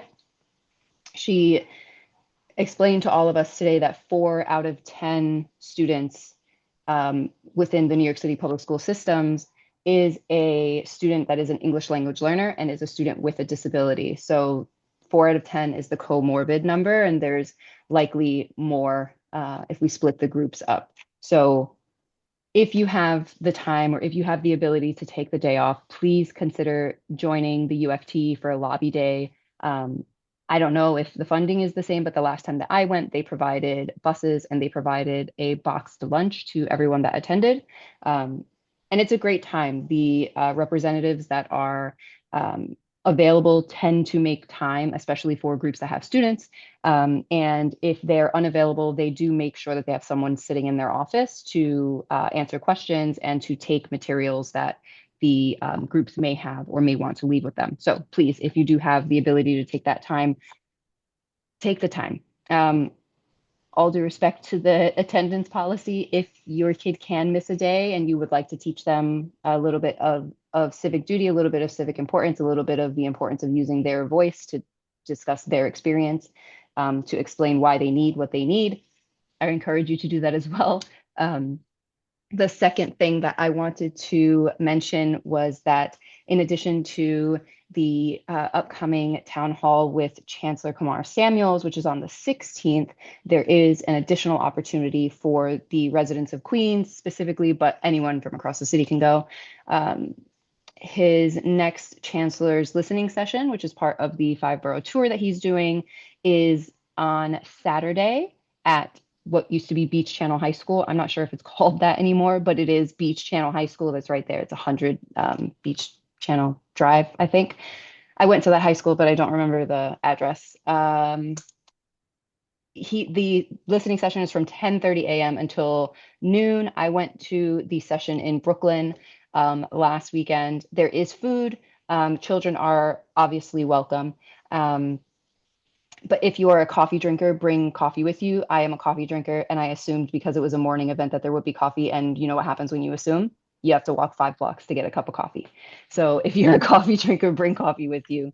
And so that is an opportunity for everyone in the community, whatever community you live in Queens, to come and to have small group discussions. And then every table is then invited to share the results of their discussions, and the chancellor and members of the cabinet have discourse directly with the public. So if you have burning questions about food in Queens, I would suggest also going to the listening session on Saturday morning at 10:30 a.m. at Beach Channel High School. And the last thing, I know I've been longer than 2 minutes. Thank you for the time. The last thing I have is that the PEP is meeting this month on the 25th. It's a Wednesday. We are going to be meeting in Brooklyn. I think it's Bayside High School.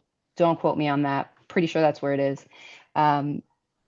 We'll be starting at 6, and the meeting will be discussing Brooklyn related school utilization proposals, but that does not mean that anyone from anywhere in the city can come. If you have something you would like to discuss, or if there's a contract of concern, please join us, or you can feel free to email us, submit comments in writing via email. I've shared my email in the chat, and then the panel's email addresses, like all the panel members, are available on the panel's website. You can just Google NYCPS PEP, and that page should come right up.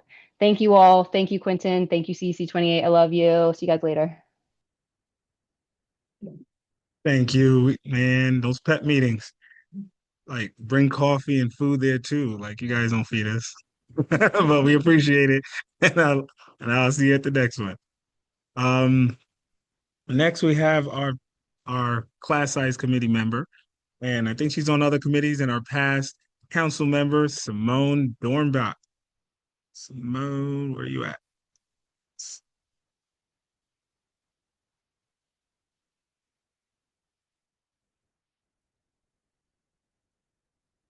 Okay. Oh, what happened? Okay, sorry, I lost you. Hi, good evening, and thank you, Quentin. I came late this evening, so my question may have been answered already. I wanted to follow up with the district team in regards to the 6 parochial schools that are being closed. And I just wanted to find out if you have been able to connect with SEA or with the Queensborough President's Office. I know that they wanted to also become active. My worry is that those schools will be snatched away by a charter school. And so the DOE has to be really quick in starting these conversations. And therefore, I just want to nudge you a little bit, and I hope you have some good news for me. And I also want to ask the CEC if you could come up with a committee meeting for the class size law committee so that we can have a more focused conversation about this topic. And I want to say thank you to all of you, because I think everybody voted for this resolution. That is wonderful, and just I want to express my gratitude to CEC28. Thank you.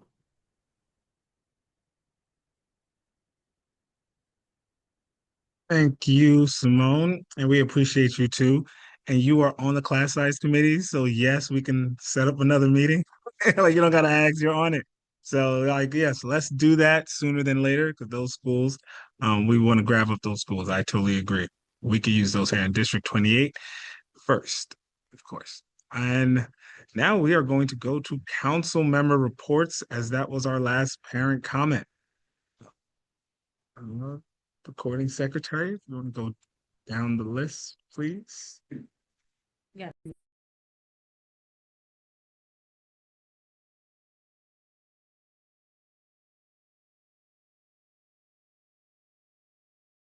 Thank you. All right, so first we'll have our council member report from our first Vice President, Lauren Clavin. Good evening.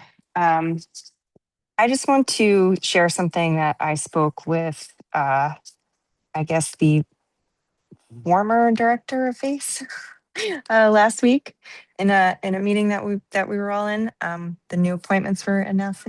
She's still okay. Some confusion with the new announcements, but anyway, and this is for everyone. It concerns all parents and all students. There was several incidents that were pretty well discussed in on the news that involved incidents of hate speech in parent leader spaces. This is not the first time that that something like that has happened. I also feel I have to specifically mention that a current sitting member of the PEP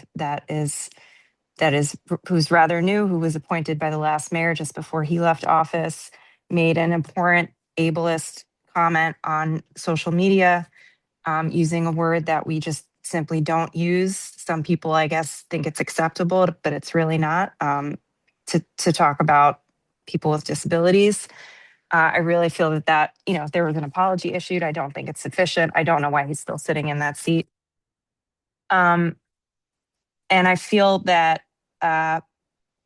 he conveniently was not at the last PEP meeting. That was interesting. But I really feel that there needs to be, obviously, none of this is acceptable. I think a start could be having some anti-bias, some sensitivity training for our parent leaders.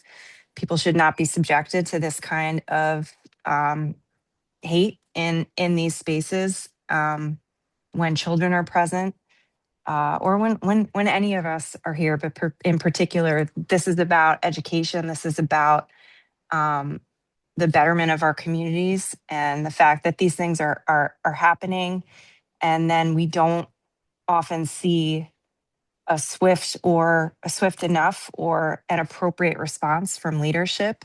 I do think that eventually Chancellor Samuels did address it, one of those issues appropriately, but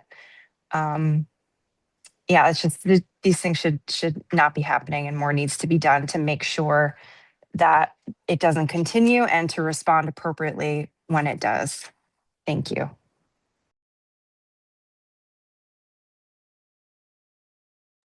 Thank you, Lauren. And we'll have our second Vice President, Jennifer Sobers, to give her. Good evening, everyone. I just have echo just a few things, short things. Today, again, the high school offers were sent out, and I remember last year it was a day filled with anxiety. But it seems as though my daughter's pretty happy at her school. And I wanted to tell all the families, you can be comforted in knowing that everything will work out in the end. So it's going to be okay.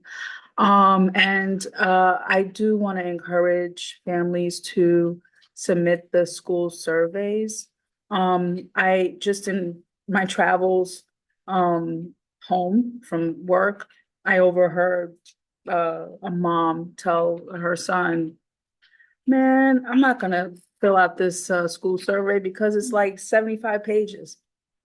And I thought about that. I thought, well, maybe that's a suggestion for, somehow streamlining it. But it really, there definitely are principals, I know for sure, and schools I know for sure, that take your comments and your suggestions and your concerns into account. I know that for sure. So please do take some extra time to fill out what you can. If you don't have a ton of time, whatever you can, please do that. It's helpful. Um, uh, my schools are progressing with respect to their ELA and math percentages, which is excellent. And I do want to make a priority for the rest of the year to focus on meeting with parents and PTAs, which I tend to have been doing more of the SLT meetings, but I would love to meet with as many PTAs as they will welcome me to join. And that's all I have for this month. Thank you so much, everyone. Thank you so much, Jennifer. Now I will give my report. I'd like to start by saying thank you everyone for being here tonight. I want to give a special thank you to Sonia and to Dr. Blake, who has assisted a family from PS48 in making progress on their issue that they were having with the school staff. They've been fighting for months to get bus service for their child, and finally there has been some progress, some move in the right direction. And I thank you for your continued support of this family as they work through the rest of the issues that they've been encountering. Unfortunately, my kids have gone through an issue on a school bus with a school bus driver that I wanted to bring to everyone's attention. So the situation is the school bus driver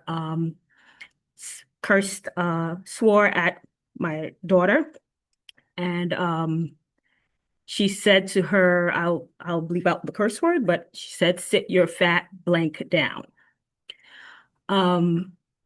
That happened Thursday of last week, and it is now Thursday of this week, and the person is still driving the bus. My daughter still has to be subjected to that person. I've elevated this concern to OPT, to the school, to Joe Fast, Transportation Incorporated, and I've not gotten a lot of response as to what is the next step after this incident is reported.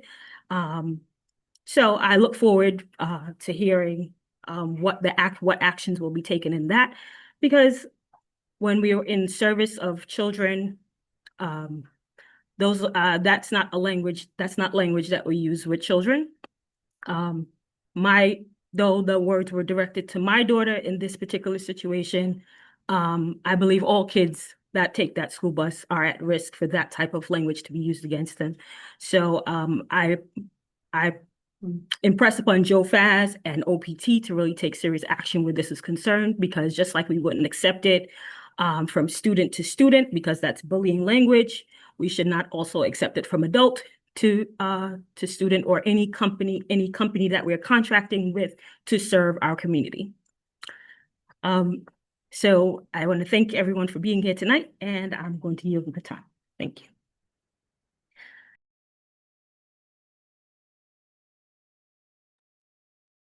Good day, everybody. So many topics today discussed by the parents, and such a pleasure to see everybody here in person and out there in chat. Before I share my screen, I have a very short presentation today and updates to share. I wanted to see if Sonia's still here. There is a question in chat that I would like you to answer from Tamiko. Ms. Sonia Rueda, is there training still available if you are a new member? Hi, Alicia. Yeah, I responded to her privately and I told her to reach out to me because we're just wrapping up the training sessions for the year, but I'm working on new sessions if someone needs them, but I did have her to tell her to reach out to me. Okay, thank you. I also wanted to mention that Sonia and I and Sasha, who's present here, will have brainstorming session on Monday where we want to discuss this particular topic of bringing the training to after the elections for the parent leaders versus having it throughout the year. It's not a promise yet. Please don't quote me on it yet. We don't know if there is resources that can execute that. Sonia is the only person so far that's been providing training for the whole district. Title I, DPACs, PACs, PTAs, PAs, it's a lot. SLT, right? So while it sounds wonderful, we wanted to discuss it and see if it's possible. And hopefully we'll have updates. Hopefully we'll come up with something and maybe even include FACE, resources from FACE that can assist, and presidents of President's Council and maybe senior parent leaders who can help out with such thing. But again, many open questions so far. Thank you, Sonia, for responding to Tamiko. And I will share my screen. I have a short presentation. All right.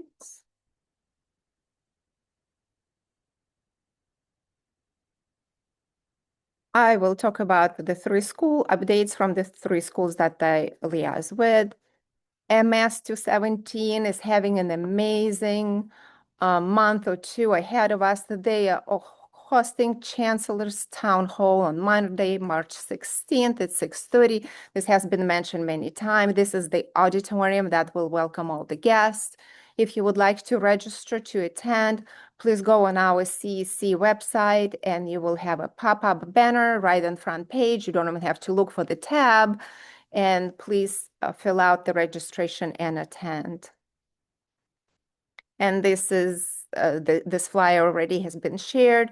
Please put in chat if your school has not given you the paper flyer in your child's backpack. Just put your school please in chat and say, hey, I didn't receive the flyer or never had the announcements from the school, and we will make sure to reach out to administrators to spread to ask them to spread the word. Outside of Chancellor's Town Hall, MS217 will be summarizing site this summer. And to apply for any summarizing program, not only the MS217, but anywhere in Queens, between March 3rd and 27th, please go to my schools, and it's also there in the front page. In my school's account, you will have to log in or create an account, and then you can, and it will be populated there for you to fill out your application. MS217 was due to hold STEM fair in February. It was postponed due to a limited planning window because the winter break fell into the planning window, and the school didn't want to shorthand anybody with not a quality event. They requested more time to get prepared. So more on the date of the fair will be later. I have an update. Kisha is here. She's here on the photo on the right-hand side, an amazing community member, an amazing supervisor of the kitchen at MS217. Her staff requested that bus stops return en route to the old schedule on Q56 and Q25 bus stop, especially one stop that is Parsons Boulevard and 84 the Drive. And I have an update. Kate Contino, director from MTA, said that they received the request, they acknowledged it, they will review it.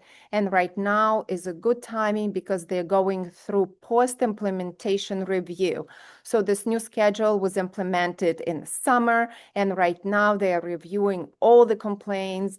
The survey was out till March 1st. For public to give feedback. The survey is closed now, but you still can look up Kate's name out there, send her email, and for, Jessica and Sasha, who are here, we're talking about bus stops. She's the person to to talk to email to.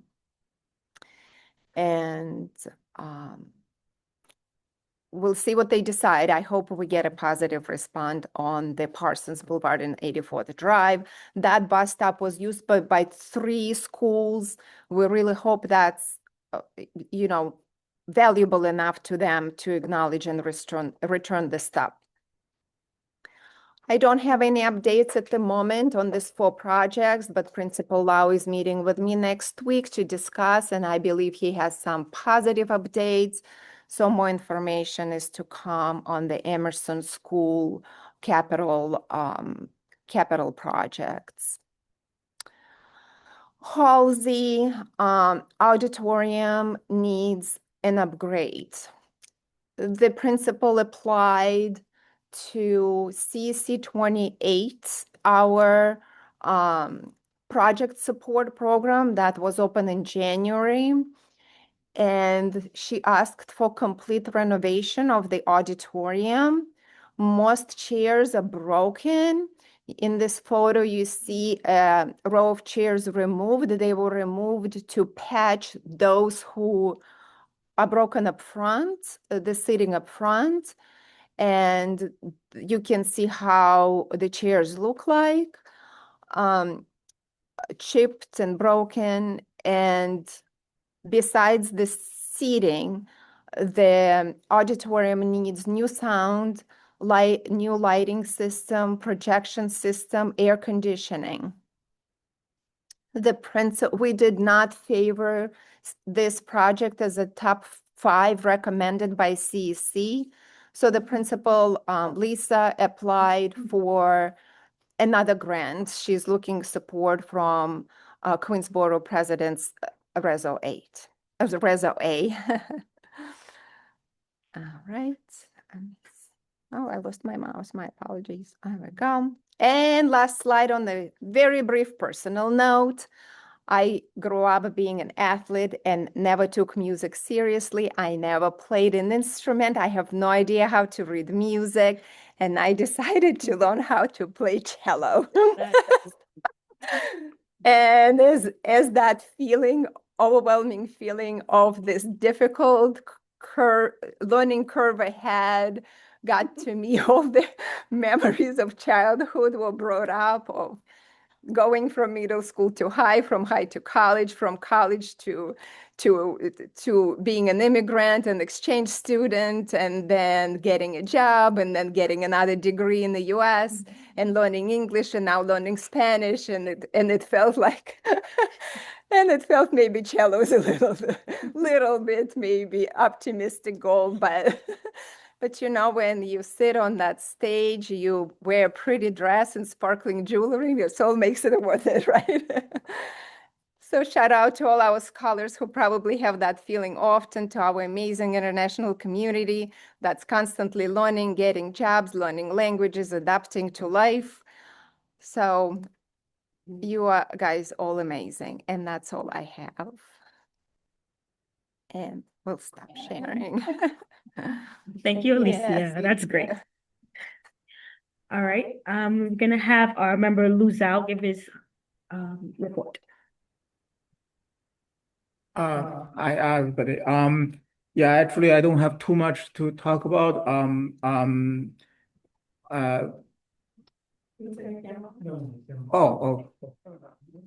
think on, right? No? There you are. Is it on? You're on that again. I think it's broken. Oh, it's broken? Oh. Okay. Yeah, whatever, I can see you. you don't need to see.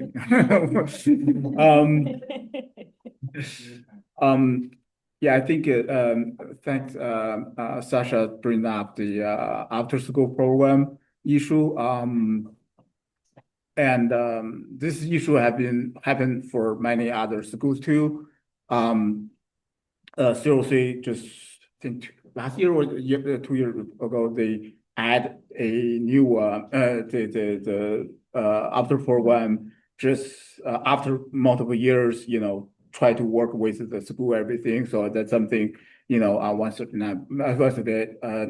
maybe can, like discuss with parents and say if you can learn something or there are some experience to learn from that. And I think 144, had this issue before. The principal has to, did a lot of reach out work for the, after program in the neighborhood.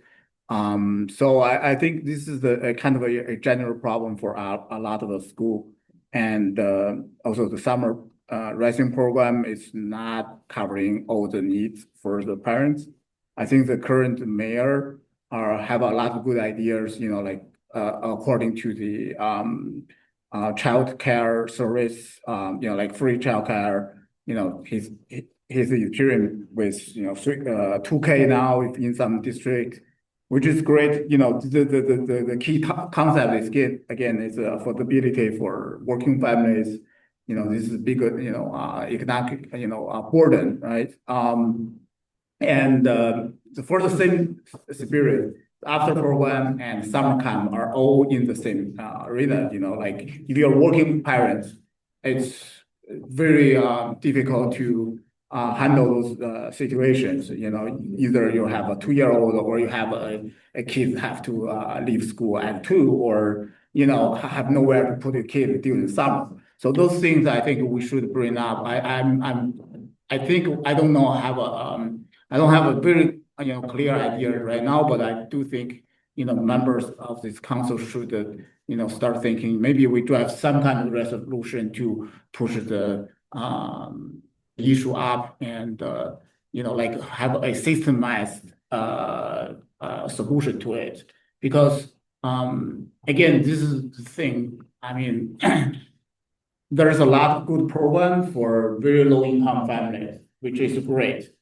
There are a lot of program, if you have money, you can pay for it. But the people in the between, it's the people that actually suffer the most. So they neither qualify for free program or, some school have the school-wide program, which is great if they are, classified as low income school, everything. But there's a lot, family cut in the middle. And this is a serious issue for a lot of people, right? So it's kind of like the housing issue. If you have a government housing project, that's great. If you can pay for, like outrage of, like price for, that's great. But the people in the middle are, the one that actually, right now is actually in the most, notable position.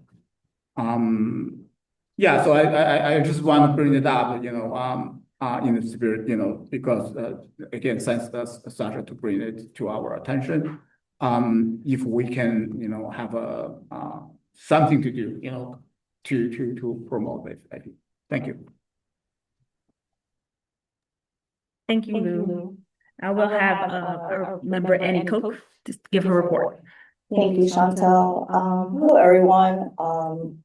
It's so good to always be in the middle when I have to share, because I get to hear all your stories ahead of time and making notes along the way, because it kind of adds to what I have to bring into the conversation as well. And when I say bring the conversation to the table every month, I'm bringing in the other conversations that I also had throughout the time that we're waiting for the next meeting.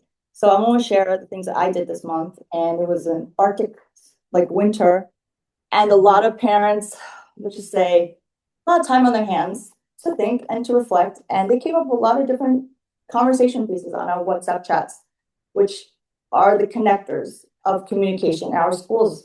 And I find that a lot of times I do a lot of connecting on these chats. Sometimes they turn out well, sometimes they turn out very tense.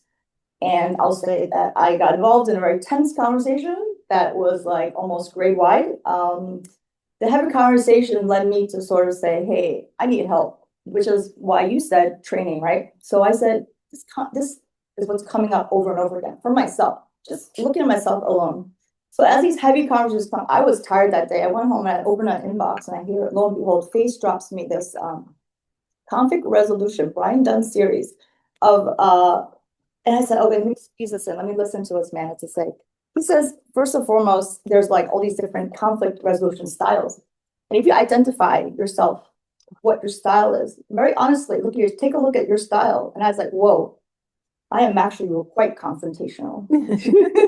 I'm confrontational, but not in a way that, it's offensive. It's like, haha, let me get you. And but also ranging from confrontational to collaborative. So, but I'm not avoidant. And this is the thing that would make me a good advocate for people, but also very challenging because Brian Dunn says that we have to check ourselves and make sure that our emotions are in the right place. And if you're not okay, maybe not engage. And being a leader amongst all of you guys, I also have to make sure that the conversation goes well, that I don't have to go back and say fix things. So I went to the conflict resolution seminar, and I came away with a few things. And I also moved on to the next thing that Laura and I were working on. And I didn't add to it because I was like in the middle of doing something before, but now I see that the key things that I noticed that I've been working on is four things mainly, which is making sure that in my time here that I do no harm. And doing no harm means like, what does that mean? It means protecting kids, protecting the families, and just elevating voices as much as I can without causing more conflict, right? And aside from the most important thing, protect our children and our families, in the resolution we're writing is to make sure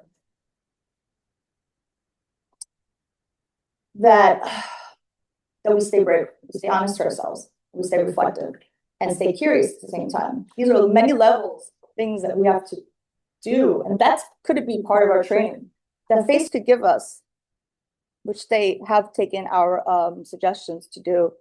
But like Quentin said in that conversation, said, well, let's do it ourselves. Let's try this first. Like, if it's not happening, it's not here, we do this. And I said, yeah, when I was a teacher and I was in District 14 a long time ago, we didn't have these professional development type workshops. So we made it for ourselves. This was self-created. The resources weren't there. So you know what, let's do it. And our principals was hands-on, and she did all these things. It was specific to the school. And let's say we are District 28 and we need that. Well, whoever could put in the time and effort to do it, I mean, I'm happy to do it. And it'll be like sort of a professional development series for us and us alone, because we already have the questions. It's a matter of seeking the resources.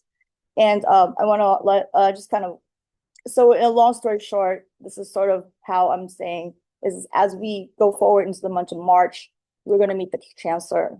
And I'm very excited to meet the chancellor.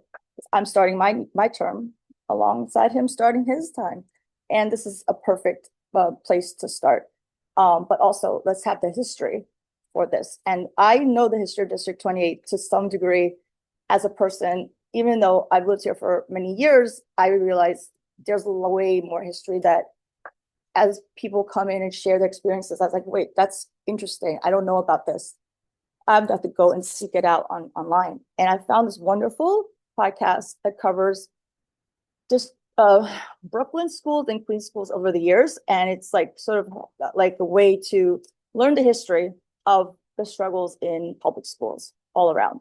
And I'll pop it into the chat later, but like we could start with that. And overall, it's just me doing my work so that the next time around that I connect with a parent, I have what I need to sort of build on, So that being said, yeah, high five the next person. Who's next? All right, thank you, Annie. Thank you. Kenya Townsend is next. Can you all hear me? Okay. Perfect. Hi, everyone. Good evening. My name is Kenya Townsend, as already mentioned, and I don't really have much to say. I am getting adjusted still to the role, and I'm planning on going to some more schools and visiting the SLT meetings. I mean, I'm looking forward to starting this term alongside the chancellor. I know that he's been doing a little tour around New York City, and so it's my hope to try to go to the one that's at Beach Channel this coming Saturday in preparation for the one that is coming up for us on March 16th. And other than that, that is everything. Thank you. Thank you, Kenya. I will have Pakita Williams to give her report.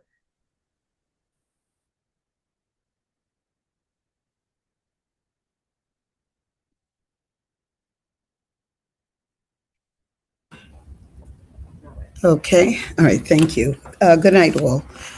I have nothing to share this evening, so I'm going to leave it right there. I'll be visiting my schools. Well, I'm going to reach out to them by the end of the week, which is tomorrow, and make dates to visit them next week. And I'll have some more information to share. Thank you. Thank you, Fakira. And then we'll have Eric Gretsch. Everyone, thanks for attending. Always learn a lot here. It's my fourth month. A few things just come to mind. School surveys, people brought it up, but I really implore people to, to take the time. It's hard to complain if we don't take the opportunity to, give real feedback.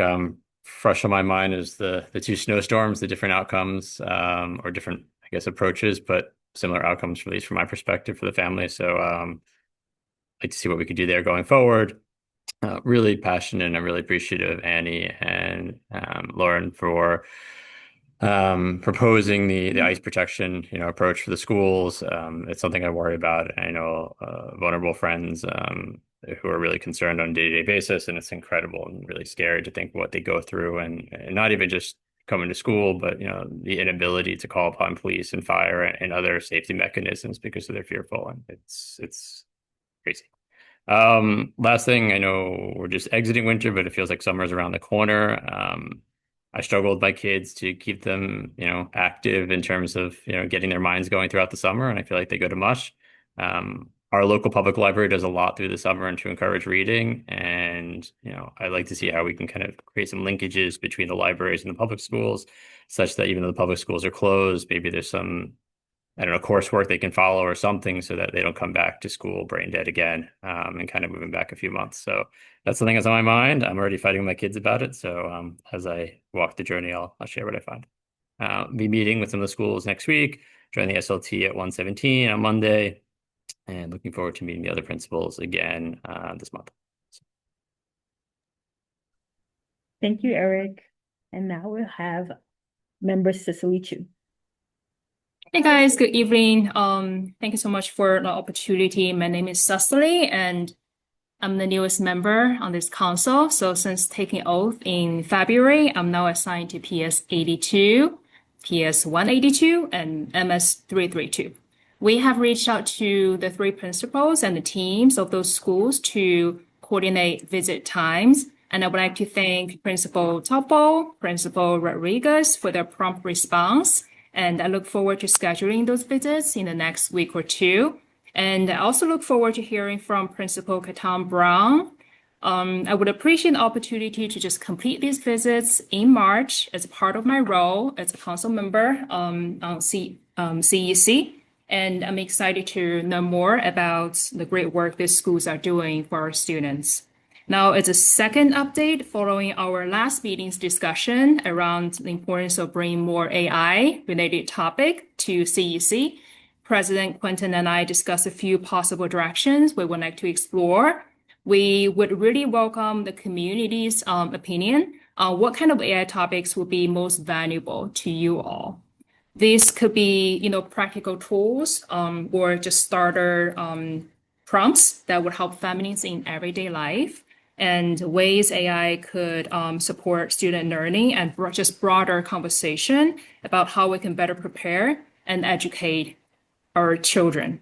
We want to make sure that any future discussions or topic or presentations will remain centered around what is most important for our students, families, and school communities. And something interesting I wanted to share from personal perspective and also as a parent, I recently started using a lot of AI tools to create fun videos for my son, who is a 6-year-old attending first grade, to promote social emotional learning. Like when he feels left out, I actually, instead of talking to him, I create a video, which is about 5 minutes long, talking about, hey, what kind of practice you can leverage when you feel left out, and how can you evaluate these kind of situations and get along with other students, right? And also, how can you help other students when they feel left out? So I found these AI tools to be very helpful in terms of social emotional learning, and to kind of easily translate a concept into something fun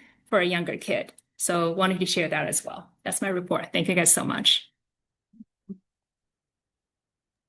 Thank you, Cecily. And now we'll have our president, Quentin Messeton, to give his report.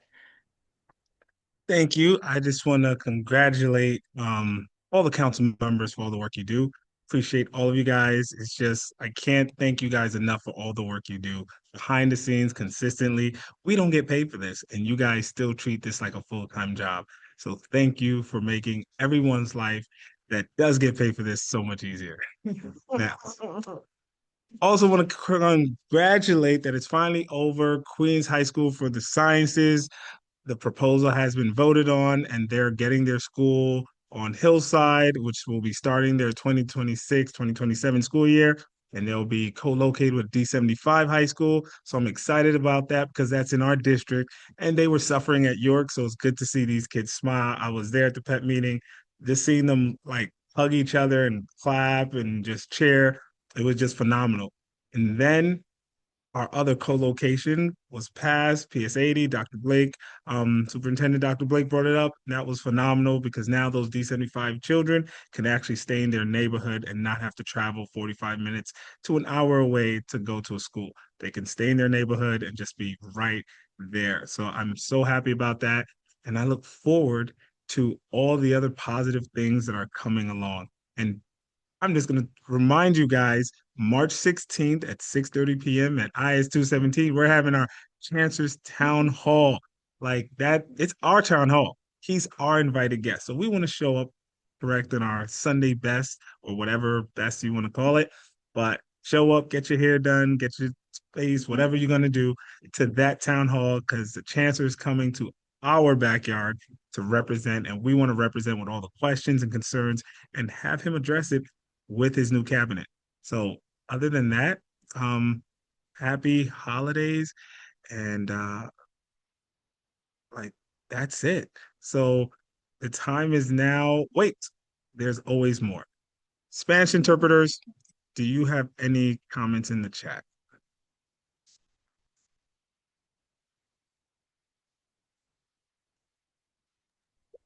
No comments, Mr. Quentin. Thank you. With that being said, everyone, the time is 8:58 and this meeting is adjourned. Enjoy your night. Council members, we're going to take 5 minutes and be right back to close out our start and close our business meeting. All right. The time is now 9:12. I'd like to call our business section of this meeting to order. Recording secretary, could you please take roll call? Okay. We're echoing. To mute themselves. Okay, doing roll call. First, we have our first Vice President, Lauren Clavin. Here. Second Vice President, Jennifer Sobers. Here. Recording Secretary, Chantal Chambers. Here. Treasurer, Alicia Bauer. Here. Members, Rizal. Annie Cope. Here. Kenya Townsend. Here. Rita Williams. Here. Eric Gretsch. Here. Cecily Chu. Here. Thank you. And Quentin Messeton, our president. Here. Thank you. All right, first on our agenda, we have our discussion on the updates on where we are with the town hall. So glad to say that our town hall committee, we have taken all the questions, we have bucketed them, we have reframed them, and even up till late last night, Chantel has gotten the questions even more reframed. So we're that much closer to hitting our goal of giving the questions to submitting them to FACE by tomorrow. That's our goal. To submit them to FACE by tomorrow. We're just going to review them one last time together to make sure everything is aligned, and then we will be submitting them. For some reason, any reason that happens that we can't do that, which I doubt because we already came this far, then we'll have them by Monday, but I'm 98% sure we'll have this done for them by tomorrow. So thank you, Town Hall Committee team. We've been doing great. And thank you to add that to everything we do. We appreciate you guys. So that's the update we have for the town hall, getting those questions there, and then we'll just be working on the logistics, which 217 has been phenomenal and it's going to be great. Next, I'm going to call on the recording secretary to adopt last meeting's minutes.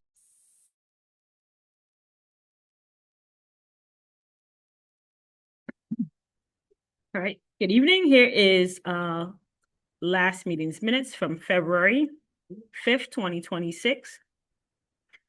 These minutes have already been sent to council members.